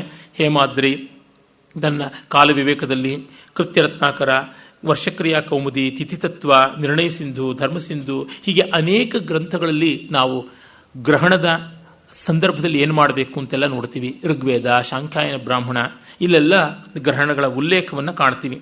ವರಾಹಮಿಹಿರ ಅಂತೂ ಹೇಳ್ತಾನೆ, ಇದು ಆಗುವಂಥದ್ದು ರಾಹುಕೇತುಗಳಿಂದ ಅಲ್ಲ, ಅದೊಂದು ನಂಬಿಕೆ ಮಾತ್ರ ಅಂತ ಹೇಳಿ ನಂಬಿಕೆಯನ್ನ, ಭಯಮೂಲವನ್ನ, ಸೌಂದರ್ಯ ಮೂಲವಾದ ಪರ್ವ ಆರಾಧನೆಯನ್ನ, ವಿಜ್ಞಾನವನ್ನ ಎಲ್ಲವನ್ನೂ ಸಮನ್ವಯ ಮಾಡಿ ಕೊಡ್ತಾನೆ. ನಾನು ಮೊದಲೇ ಹೇಳಿದಂತೆ ಗ್ರಹಣದಲ್ಲಿ ಜಪ, ಹೋಮ, ತರ್ಪಣ, ಪಾರಾಯಣ, ದಾನ, ಸ್ನಾನ, ಶ್ರಾದ್ದ ಇವು ಆಗುತ್ತವೆ ಅಂತ ಗೊತ್ತಾಗುತ್ತದೆ. ಎಲ್ಲ ವರ್ಣದವರೆಗೂ ಗ್ರಹಣ ಅನ್ನುವ ಸ್ನಾನ ಅದೆಲ್ಲ ಉಂಟು ಅಂತ ಗೊತ್ತಾಗುತ್ತದೆ. ಈ ದಾನ ತರ್ಪಣಾದಿಗಳು ಸಕಲರೂ ಮಾಡಬಹುದು ಅಂತ. ಮನುಷ್ಯ ಸಹಜವಾಗಿ ಲೋಭಿಯಾದ ಕಾರಣ ಆ ಲೋಭವನ್ನು ಮೀರುವ ಪ್ರಯತ್ನ ಅಂತ ಇವನ್ನೆಲ್ಲವನ್ನ ಮಾಡಿಕೊಂಡು ಬಂದಿದ್ದಾರೆ ಅಂತ ಗೊತ್ತಾಗುತ್ತದೆ. ಹಿಮಾಲಯದಲ್ಲಿ ಹುಟ್ಟತಕ್ಕಂಥ ಪ್ರಮುಖವಾದ 6 ನದಿಗಳು, ವಿಂಧ್ಯ ಪರ್ವತದಿಂದ ಈಚೆಗೆ ಇರತಕ್ಕಂಥ 6 ಮುಖ್ಯ ನದಿಗಳಲ್ಲಿ ಎಲ್ಲಿಯೂ ಸ್ನಾನ ಮಾಡಬಹುದು. ಎಲ್ಲಿ ಸ್ನಾನ ಮಾಡಿದ್ರೂ ಅಲ್ಲಿ ಗಂಗೋದ್ಭವ ಆಗಿರುತ್ತದೆ. ಯಾವುದಾದ್ರೂ ಒಂದಿಷ್ಟು ದಾನ ಕೊಡಬೇಕು. ಗ್ರಹಣ ಕಾಲದಲ್ಲಿ, ಗ್ರಹಣ ಸ್ಪರ್ಶ ಮತ್ತು ಮುಕ್ತಿಯ ಮಧ್ಯಕಾಲದಲ್ಲಿ ಜಪ, ಹೋಮ, ತರ್ಪಣಾದಿಗಳು ಮಾಡಿದ್ರೆ ತುಂಬ ಪ್ರಯೋಜನ ಉಂಟು ಅಂತನ್ನುವುದು ಶ್ರದ್ಧೆಯಾಗಿ ಬಂದಿದೆ. ಇಲ್ಲೆಲ್ಲ ಭಗವಂತನ ಆರಾಧನೆ, ಇಷ್ಟ ದೇವದ ಆರಾಧನೆ. ಗ್ರಹಣ ಕಾಲದಲ್ಲಿ ಮಾಡಿದ ಜಪ ಹೆಚ್ಚು ಬೇಗ ಫಲಿಸುತ್ತದೆ. ಅದಕ್ಕಾಗಿ ಬಗೆ ಬಗೆಯ ಮಂತ್ರ ಜಪ, ಪಾರಾಯಣ ಎಲ್ಲ ಹೇಳಿದ್ದಾರೆ. ಈ ಒಂದು ಗ್ರಹಣದ ಮಹತ್ವ ಇಂಥದ್ದು ಅಂದರೆ ಅನೇಕ ರಾಜರುಗಳು, ಅದು ಪುಲಿಕೇಶಿ ಇರ್ಬೋದು, ಅಮೋಘ ವರ್ಷ ಇರ್ಬೋದು, ಕರ್ಕ ಇರ್ಬೋದು, ರಾಷ್ಟ್ರಕೂಟ ಗೋವಿಂದ ಇರ್ಬೋದು, ಚಾಲುಕ್ಯ ವಿಕ್ರಮಾದಿತ್ಯ ಇರ್ಬೋದು, ಕೀರ್ತಿವರ್ಮ ಇರ್ಬೋದು, ಒಬ್ಬರೇ ಇಬ್ಬರೇ ಬಲ್ಲಾಳ ಸೇನರ ರಾಜ, ಈ ಥರ ಅನೇಕರು ನೂರಾರು ಶಾಸನ ಬರೆದಿದ್ದಾರೆ. ಈ ಗ್ರಹಣ ಕಾಲದಲ್ಲಿ ದಾನ ಇತ್ಯಾದಿಗಳನ್ನೆಲ್ಲ ಮಾಡಿ ಅಂತ ಗೊತ್ತಾಗುತ್ತದೆ. ಹೀಗೆ ಗ್ರಹಣದ ಮಹತ್ವ ಕೂಡ ತುಂಬ ದೊಡ್ಡದಾಗಿ ಅದು ಒಂದು ಪರ್ವವಾಗಿ ಬಂದಿರುವಂಥದ್ದನ್ನು ನಾವು ನೋಡ್ತೀವಿ. ಅದಲ್ಲದೆ ನಮ್ಮಲ್ಲಿ ತುಂಬ ತುಂಬ ಹಬ್ಬಗಳು ಯಥೇಷ್ಟವಾಗಿ ಬಂದಿವೆ. 1, 2 ಅಂತಲ್ಲ, ತುಂಬ ಬಂದಿವೆ. ಎಷ್ಟು ದೊಡ್ಡದಾಗಿ ಅದರ ಪಟ್ಟಿ ಬೆಳೆದಿದೆ ಅಂತಂದರೆ ಹತ್ತತ್ರ ನಾನು ಹೇಳದಂತೆ 1000ಕ್ಕೂ 1200ಕ್ಕೂ ಹೆಚ್ಚು ಕಾಣಿಸಿಕೊಳ್ಳುತ್ತವೆ. ಸತ್ಯಭಾಮೆ ತನ್ನ ಗಂಡನನ್ನು ತನ್ನ ಕೈನಲ್ಲಿ ಇಟ್ಕೊಳ್ಳೋದಕ್ಕೆ ಮಾಡಿದಂಥ ಪುಣ್ಯಕ ವ್ರತದಿಂದ ಮೊದಲುಗೊಂಡು ಬೇಕಾದಷ್ಟು ವ್ರತಗಳು ಇವೆ. ಕೆಲವೊಂದು ವ್ರತಗಳು ಇವತ್ತು ನಾಮಮಾತ್ರವಾಗಿಯೂ ನಮ್ಮ ಮಧ್ಯೆ ಇಲ್ಲ. ಕೇವಲ ಅದರ ನಾಮೋಲ್ಲೇಖವನ್ನು ಮಾತ್ರ ನಾನು ಮಾಡೋ ಪ್ರಯತ್ನ ಮಾಡ್ತೀನಿ. ಅನಂಗದ ವ್ರತ ಅಂತ ಒಂದು ಉಂಟು. ಅಲ್ಲಿ ವೇಶ್ಯೆಯರಿಗೆ ಪೂಜೆ ಮಾಡಬೇಕು ಅಂತಕ್ಕಂಥದ್ದು ಬರುತ್ತದೆ. ಅಂದರೆ ಸಮಾಜಕ್ಕೆ ಬೇಕಾದವರು ಅವ್ರಿಗೂ ಪೂಜೆ ಮಾಡಬೇಕು ಅಂತಕ್ಕಂಥದ್ದು. ಮತ್ತು ವಿಜಯದಶಮಿಯನ್ನೇ ಹೋಲ್ತಕ್ಕಂಥ ಅಪರಾಜಿತ ದಶಮಿ ಅಂತ ಸೋಲೆ ಇಲ್ಲದೆ ಇರತಕ್ಕಂಥದ್ದು ಅಂತ ಒಂದು ಬರುತ್ತದೆ. ಅಭಿರೂಪ ಪತಿವ್ರತ ಅಂತ ಒಂದು ಉಂಟು. ತಮಗೆ ಪ್ರೀತಿಪಾತ್ರನಾಗುವ ಗಂಡನನ್ನು ಪಡೆಯತಕ್ಕಂಥ ವ್ರತ, ಆ ರೀತಿಯಾದಂಥ ಒಂದು ವ್ರತ, ಅದನ್ನು ನಾವು ನೋಡ್ತೀವಿ. ಮತ್ತೆ ಅವ್ಯಂಕ ಸಪ್ತಮಿ ಅಂತ, ಅದು ವಿಕಲಾಂಗರಲ್ಲದೆ ಚೆನ್ನಾಗಿ ಬಾಳುವುದಕ್ಕಿಂಥದ್ದು ಆ ರೀತಿಯಾದದ್ದು ಅನ್ನುವಂಥದ್ದನ್ನು ನಾವು ನೋಡ್ತೀವಿ. ಅಶೋಕವನ್ನೇ ಕುರಿತಾದದ್ದು, ಅಶೋಕ ಅಂದರೆ ಶೋಕವಿಲ್ಲದಿರುವಿಕೆ, ಮತ್ತೆ ಅಶೋಕ ವೃಕ್ಷ, ಅದನ್ನೇ ಕುರಿತಾಗಿ ಒಂದು 9 ವ್ರತಗಳನ್ನು ನಾವು ನೋಡ್ತೀವಿ. ಹಾಗಲ್ಲದೆ ನಾವು ಆರೋಗ್ಯಕ್ಕೆ ಸಂಬಂಧಪಟ್ಟಂತೆ ಆರೋಗ್ಯ ದ್ವಿತೀಯ, ಆರೋಗ್ಯ ಪ್ರತಿಪತ್ತು, ಆರೋಗ್ಯ ವ್ರತ, ಆರೋಗ್ಯ ಸಪ್ತಮಿ, ಈ ರೀತಿಯಲ್ಲಿ ಬಗೆಬಗೆಯಾದ ವ್ರತಗಳನ್ನು ನೋಡ್ತೀವಿ. ಹಾಗೆ ನಾವು ಗಮನಿಸ್ಕೊಳ್ತಾ ಬಂದರೆ ಎಷ್ಟು ಬಗೆಯ ವೈವಿಧ್ಯಗಳನ್ನು ಹೊಂದಿವೆ ಅಂತಂದರೆ ಏಕಾದಶಿಗಳು ಬೇಕಾದಷ್ಟು ಬಗೆಯ ಉಂಟು. ಅಷ್ಟಮಿಗಳೇ ಒಂದು 30 ಬಗೆಯಲ್ಲಿ ಅಷ್ಟಮಿ ಉಂಟು. ನಾನು ಕೋಜಾಗರಿ ವ್ರತ ಅದನ್ನು ಕುರಿತು ಹೇಳಿದ್ದೆ. ಲಕ್ಷ್ಮಿ ಆಗಮಿಸೋದು, ಆ ಲಕ್ಷ್ಮಿ ನಿರ್ಗಮಿಸೋದು, ಅದಕ್ಕೆ ಸಂಬಂಧಪಟ್ಟಂತೆ ಬೇಕಾದಷ್ಟು ವ್ರತಗಳನ್ನು ನಾವು ಕಾಣ್ತೀವಿ. ಇನ್ನು ಜನ್ಮತಿಥಿ ಪರ್ವ, ಅದಕ್ಕೆ ಸಂಬಂಧಪಟ್ಟಂತೆ ಯಥೇಷ್ಟವಾಗಿ ವಿವರಗಳೆಲ್ಲ ಉಂಟು. ಹುಟ್ಟಿದ ಹಬ್ಬವನ್ನು ಹೇಗೆ ಮಾಡಿಕೊಳ್ಬೇಕು ಅಂತಕ್ಕಂಥದ್ದು, ಅದನ್ನು ನಕ್ಷತ್ರಾನುಸಾರವಾಗಿಯ ತಿಥ್ಯನುಸಾರವಾಗಿಯ ಮಾಡಿಕೊಳ್ಳುವುದು, ಅಭ್ಯಂಜನ ಸ್ನಾನ, ಆಮೇಲೆ ಆರತಿ, ಭಗವತ್ ಪೂಜನ, ಮತ್ತು ಒಳ್ಳೆಯ ಬಟ್ಟೆ ಬರೆ ಹಾಕ್ಕೊಳ್ತಕ್ಕಂಥದ್ದು, ರುಚಿಯಾದ ಭೋಜನ ಇತ್ಯಾದಿಗಳನ್ನು ತಿನ್ನುವುದು, ಇದೆಲ್ಲ ನಮಗೆ ಗೊತ್ತೇ ಇದೆ. ಹಾಗಲ್ಲದೆ ಯಾರು ಚಿರಂಜೀವಿಗಳು ಅಂತ ಇದ್ದಾರೆ, ಅಶ್ವತ್ಥಾಮ, ಬಲಿ, ವ್ಯಾಸ, ಹನುಮಂತ, ವಿಭೀಷಣ, ಕೃಪಾ, ಪರಶುರಾಮ, ಮಾರ್ಕಂಡೇಯ, ಇವರುಗಳಿಗೆಲ್ಲ ಪ್ರಾರ್ಥನೆ ಮಾಡುವುದು, ಪೂಜೆ ಮಾಡತಕ್ಕಂಥದ್ದು. ಆಮೇಲೆ ಶಾಂತ ಮನಸ್ಕರಾಗಿ ಹಿರಿಯರನ್ನು ಕಂಡು ಗೌರವಿಸಿ ಒಳ್ಳೆಯ ದಾನಗಳನ್ನು ಕೊಡ್ತಕ್ಕಂಥದ್ದು. ಆ ವಯಸ್ಸು ಎಷ್ಟು ಅದಕ್ಕೆ ಸಂಬಂಧಪಟ್ಟಂತೆ ಆ ಪ್ರಪೋರ್ಷನ್ನಲ್ಲಿ ಕೊಡ್ತಕ್ಕಂಥದ್ದು. ಇಲ್ಲ 16 ಅಂತನ್ನುವ ಅಂಶ ಇಟ್ಟುಕೊಂಡು ಷೋಡಶ ಕಲಾ ಪರಿಪೂರ್ಣತೆಯಲ್ಲಿ 16 ಬಗೆಯ ದಾನಗಳನ್ನು ಮಾಡುವುದು, 16 ಅಂಶಗಳಲ್ಲಿ ಮಾಡುವುದು, ಹೀಗೆಲ್ಲ ಹೇಳಿದ್ದಾರೆ. ಮತ್ತೆ ದತ್ತ ಅನ್ನುವಂಥ ವೇದೋಕ್ತಿ ಇದೆಯಲ್ಲ, ದಾನಕ್ಕೆ ಸಂಬಂಧಪಟ್ಟಿದ್ದು ಅದು ಉಂಟು. ದಾಮನಕೋತ್ಸವ ಅಂತ ವಸಂತೋತ್ಸವ ಉಂಟಲ್ಲ, ಅದರ ವೈಭವವನ್ನು ಎಷ್ಟೋ ವಿಧವಾಗಿ ನಮ್ಮ ಶಾಸ್ತ್ರಕಾರರು ಹೇಳಿರುವಂಥದ್ದನ್ನು ನಾವು ಕಾಣ್ತೀವಿ. ಆಮೇಲೆ ಈ ಧ್ವಜವ್ರತ ಅಂತ ಹೇಳಿ ಹೆಂಡ ಇಳಿಸ್ತಕ್ಕಂಥದ್ದಕ್ಕೆ ಸಂಬಂಧಪಟ್ಟಂತೆ, ತಾಲವೃಕ್ಷಕ್ಕೆ ಸಂಬಂಧಪಟ್ಟಂತೆ, ಈಡಿಗರಿಗೆ ಬಹಳ ಮುಖ್ಯವಾದಂಥ ಒಂದು ಹಬ್ಬ ಅದು ಉಂಟು. ಧಾರಾವ್ರತ ಅಂತ ಇದೊಂದು ತಮಾಷೆಯಾದ ವ್ರತ. ಬಾಯಿಗೆ ಮೇಲಿಂದ ನೀರನ್ನು ಧಾರಾಕಾರವಾಗಿ ಬಿಟ್ಟುಕೊಂಡು ಕುಡಿಯತಕ್ಕಂಥದ್ದು, ಒಂದು ಸ್ವಲ್ಪವೂ ಚೆಲ್ಲದೆ ಬಾಯಿಗೆ ಬೀಳತಕ್ಕಂಥ ಕುಡಿಯೋ ಅದೊಂದು ವ್ರತ, ಅದು ಬೇರೆ ಉಂಟು. ಹೀಗೆ ನೀವು ಊಹಿಸಲಾರಿರಿ, ಆ ರೀತಿಯಾದದ್ದೆಲ್ಲ ಉಂಟು. ನವಾನ್ನ ಭಕ್ಷಣ, ಹುತ್ತರಿ, ಪುದರಿ ಅಂತೆಲ್ಲ ಹೇಳಿದ್ರಲ್ಲ, ಆ ರೀತಿಯಾದದ್ದು ಬಗೆ ಬಗೆಯಲ್ಲಿ ಉಂಟು. ನಿಕುಂಭ ಪೂಜಾ ಅಂತ ಒಂದು ಉಂಟು. ನಿಕುಂಭ ಪೂಜಾ ಅಂತಕ್ಕಂಥದ್ದು ಒಂದು ಪಿಶಾಚ ಉಪಶಮನವಾದಂಥ ಒಂದು ವ್ರತ, ಹಾಗೆ ಅದು ಬರ್ತಕ್ಕಂಥದ್ದಿದೆ. ಪಿಶಾಚ ಚತುರ್ದಶಿ, ಪಿಶಾಚ ಮೋಚನ, ಈ ರೀತಿ ಪಿಶಾಚರ ಕಾಟವನ್ನು ನಿವಾರಣೆ ಮಾಡಿಕೊಳ್ತಕ್ಕಂಥ ಒಂದು ವ್ರತ. 2-3 ವ್ರತಗಳು ಹಾಗೆ ಉಂಟು. ಪಾಶುಪತ ವ್ರತ ಅಂತ ಶಿವನನ್ನು ಒಲಿಸ್ಕೊಳ್ಳೋದಕ್ಕೆ ಮಾಡುವಂಥ ವ್ರತ. ಪುತ್ರಕಾಮ ವ್ರತ, ಮಕ್ಕಳು ಬೇಕಾಗಿರುವಾಗ ವ್ರತ. ಆಮೇಲೆ ನಾವು ನೋಡುವಂಥದ್ದು ಫಲ ಸಂಬಂಧಿಯಾದ ವ್ರತಗಳು ಉಂಟು. 7 ಬಗೆಯ ಫಲ ಸಂಬಂಧಿಯಾದ ವ್ರತ ಉಂಟು. ಬಗೆ ಬಗೆಯ ಹಣ್ಣುಗಳನ್ನು ತಿನ್ನುವುದು ಅಥವಾ ತಿನ್ನದೇ ಇರೋದು, ದಾನ ಕೊಟ್ಟು ತಿಂತಕ್ಕಂಥದ್ದು, ಆ ರೀತಿಯಲ್ಲಿ ಹಾಗೆ ಮಾಡಿದ್ದಾರೆ. ಆಮೇಲೆ ಪುರಾಣ ಪುರುಷರುಗಳಿಗೆ ಸಂಬಂಧಪಟ್ಟಂತೆ ಬೇಕಾದಷ್ಟು ಉಂಟು.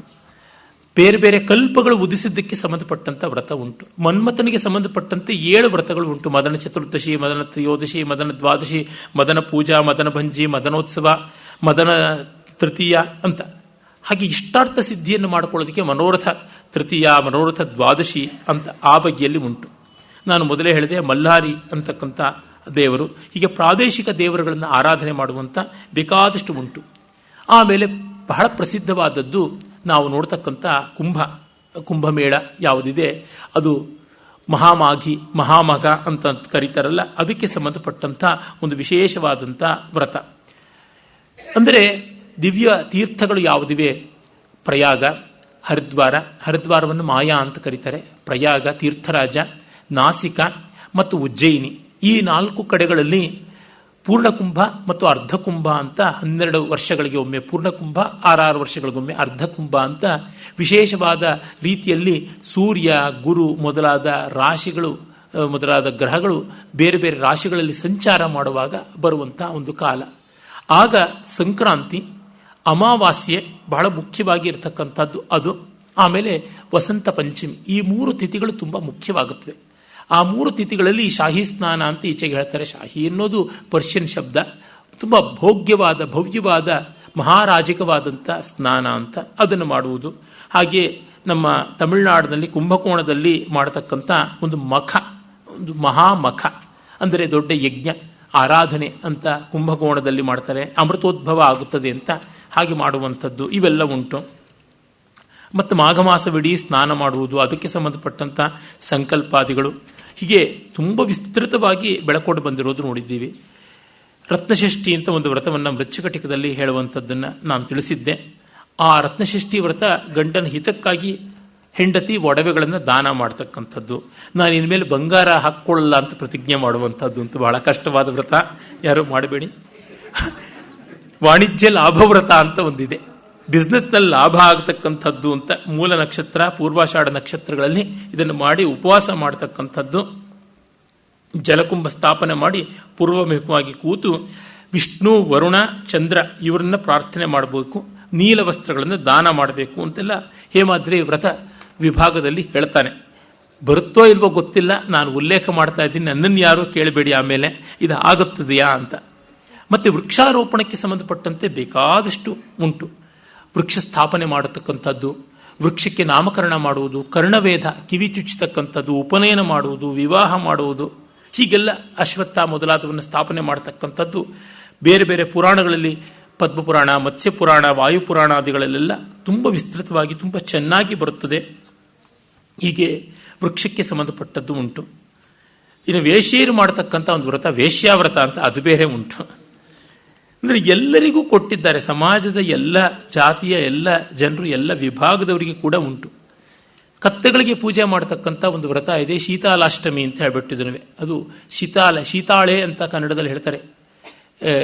ಅದು ಒಂದು ಸ್ಮಾಲ್ ಪಾಕ್ಸ್, ಚಿಕನ್ ಪಾಕ್ಸ್ ಅಂತೀವಲ್ಲ, ಆ ಮೈಲಿ ಬೇನೆಗೆ ಸಂಬಂಧಪಟ್ಟಂಥದ್ದು. ಆ ದೇವಿಯ ಆರಾಧನೆ ಮಾಡ್ತಾರೆ. ಅವಳು ಒಂದು ಪೊರಕೆಯನ್ನ, ಕೊಡವನ್ನ, ಮೊರವನ್ನ ಎಲ್ಲ ಹಿಡ್ಕೊಂಡಿರ್ತಾಳೆ. ಅವಳನ್ನು ಕತ್ತೆ ವಿಗ್ರಹ ಮಾಡಿ ಕತ್ತೆ ಮೇಲೆ ಕೂಡಿಸಬೇಕು. ಮತ್ತೆ ತಂಪಾದ ಪದಾರ್ಥಗಳನ್ನು ಇಟ್ಟು ಆರಾಧನೆ ಮಾಡಬೇಕು. ನಮ್ಮಲ್ಲಿ ಧೂಮಾವತಿ, ಮುತ್ಯಾಲಮ್ಮ, ಮಾರಮ್ಮ, ಮುತ್ತುಮಾರಿಯಮ್ಮ, ಕರುಮಾರಿಯಮ್ಮ ಅಂತೀವಲ್ಲ, ಆ ರೀತಿಯಾದವಳು. ಕತ್ತೆಗಳಿಗೆ ಮಾಲೆ ಹಾಕಿ ಪಾದ ತೊಳೆದು ನೈವೇದ್ಯ ಮಾಡಬೇಕು ಅಂತೆಲ್ಲ ಉಂಟು. ಹುಷಾರಾಗಿ ಮಾಡಬೇಕು. ಇನ್ನು ಸತ್ಯನಾರಾಯಣ ವ್ರತವಂತೂ ಬಹಳ ಬಹಳ ಪ್ರಸಿದ್ಧವಾದದ್ದು.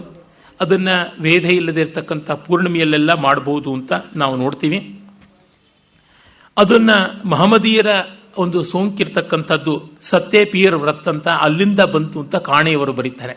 ಸಪಾದ ಭಕ್ಷ್ಯ ಅಂತ 5 ಬಾರಿ ನಮಾಜ್ ಮಾಡ್ತಕ್ಕಂಥದ್ದು. ಈ ರೀತಿಯಾಗಿ ಸಪಾದ ಅಂತಂದ್ರೆ 4+1 ಅಂದ್ರೆ 5 ಕಾಲು ಭಾಗಗಳು. ಪಾದ ಅಂದ್ರೆ ಕಾಲು ಭಾಗ, ಅಲ್ಲಿಂದ ಸೇರಿ ಆಗಿರ್ತಕ್ಕಂಥದ್ದು ಅಂತೆಲ್ಲ ಹೇಳ್ತಾರೆ. ಏನೇ ಇರಲಿ, ಇಸ್ಲಾಮಿಂದ ಬಂತೋ ಕ್ರಿಶ್ಚಿಯಾನಿಟಿಯಿಂದ ಬಂತೋ ನಾರಾಯಣನಿಗೆ ಸಂಬಂಧಪಟ್ಟದ್ದು. ಅಲ್ಲಿ ಇರತಕ್ಕಂಥವನು ಪರದೇವ ಸಚ್ಚಿದಾನಂದ ಘನ ಸ್ವರೂಪಿ ಶ್ರೀಮನ್ನಾರಾಯಣ ವಿಷ್ಣು. ಯಾವ ರೀತಿಯಾಗಿ ಪೂಜೆ ಮಾಡಿದ್ರು ಅವನಿಗೆ ತಲುಪ್ತಕ್ಕಂಥದ್ದು. ಅದರೊಳಗೇನು ಚಿಂತೆ ಮಾಡಬೇಕಾಗಿಲ್ಲ. ಸ್ಕಾಂದ ಪುರಾಣದ ರೇವಾಖಂಡದಲ್ಲಿ ಬರ್ತದೆ ಅಂತಾರೆ. ಯಾವ ಪ್ರಸಿದ್ಧ ಆವೃತ್ತಿಗಳಲ್ಲಿ ಕಂಡು ಬರುವಂಥದ್ದಲ್ಲ. ಆದರೆ ಸತ್ಯನಾರಾಯಣ ಸೇಡಿನ ದೇವತೆ ಅಂತ ತುಂಬ ಕಥೆ ಭಯಂಕರವಾಗಿದೆ. ಆ ಸೇಡು ಇಸ್ಲಾಮಿಗೆ ಹೊಂದತಕ್ಕಂಥದ್ದು, ನಮ್ಮ ಸನಾತನ ಧರ್ಮಕ್ಕಲ್ಲ. ನಮ್ಮ ದೇವರು ತುಂಬ ಸತ್ಯಮಯ, ಪ್ರೀತಿಮಯ. ಹಾಗಾಗಿ ಆ ತತ್ವವನ್ನು ಮಾತ್ರ ತೆಗೆದುಕೊಳ್ಳಬೇಕು. ಮತ್ತೆ ಸರ್ವಾಪ್ತಿ ವ್ರತ ಅಂತ ವಾಸುದೇವ, ಪ್ರದ್ಯುಮ್ನ, ಅನಿರುದ್ಧ, ಸಂಕರ್ಷಣ ಅನ್ನುವ ಚತುರ್ವ್ಯೂಹಗಳಿಗೆ ಸಂಬಂಧಪಟ್ಟ ವ್ರತವಾಗಿ ಬರುತ್ತದೆ.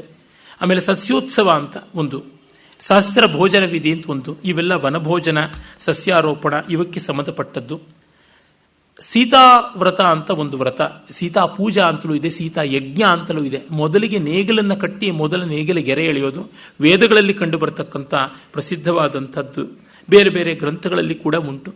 ಮೊದಲು ನೇಗಿಲನ್ನು ಹೂಡತಕ್ಕಂಥದ್ದು ಅಂತ ಅದನ್ನು ವರ್ಷದ ಬೇರೆ ಬೇರೆ ಕಾಲದಲ್ಲಿ ಬೇರೆ ಬೇರೆ ಪ್ರಾಂತಗಳಲ್ಲಿ ಮಾಡ್ತಾರೆ. ಮತ್ತೆ ಗೋದಾವರಿ ಪುಷ್ಕರ ಸ್ನಾನ ವ್ರತ ಅಂತ ಅದು ಬೇರೆ ಒಂದು ಉಂಟು, ಸ್ನಾನಕ್ಕೆ ಸಂಬಂಧಪಟ್ಟಂಥದ್ದು. ಹೀಗೆ ಬೇಕಾದಂತೆ ವ್ರತಗಳ ಪ್ರಪಂಚ ಹಬ್ಬಿದೆ ಅನ್ನೋದನ್ನು ಹೇಳಿ ನಾವು ಮುಗಿಸಬಹುದು. ಇದನ್ನು ಎಷ್ಟು ಹೇಳಿದ್ರೂ ಮುಗಿದೇ ಇರತಕ್ಕಂಥದ್ದಾಗಿದ್ದರಿಂದ ಇಲ್ಲಿಗೆ ಅಂತೂ ಮುಗಿಯಿತು ಅಂತ ಮಾಡಬಹುದು. ಧನ್ಯವಾದ, ನಮಸ್ಕಾರ.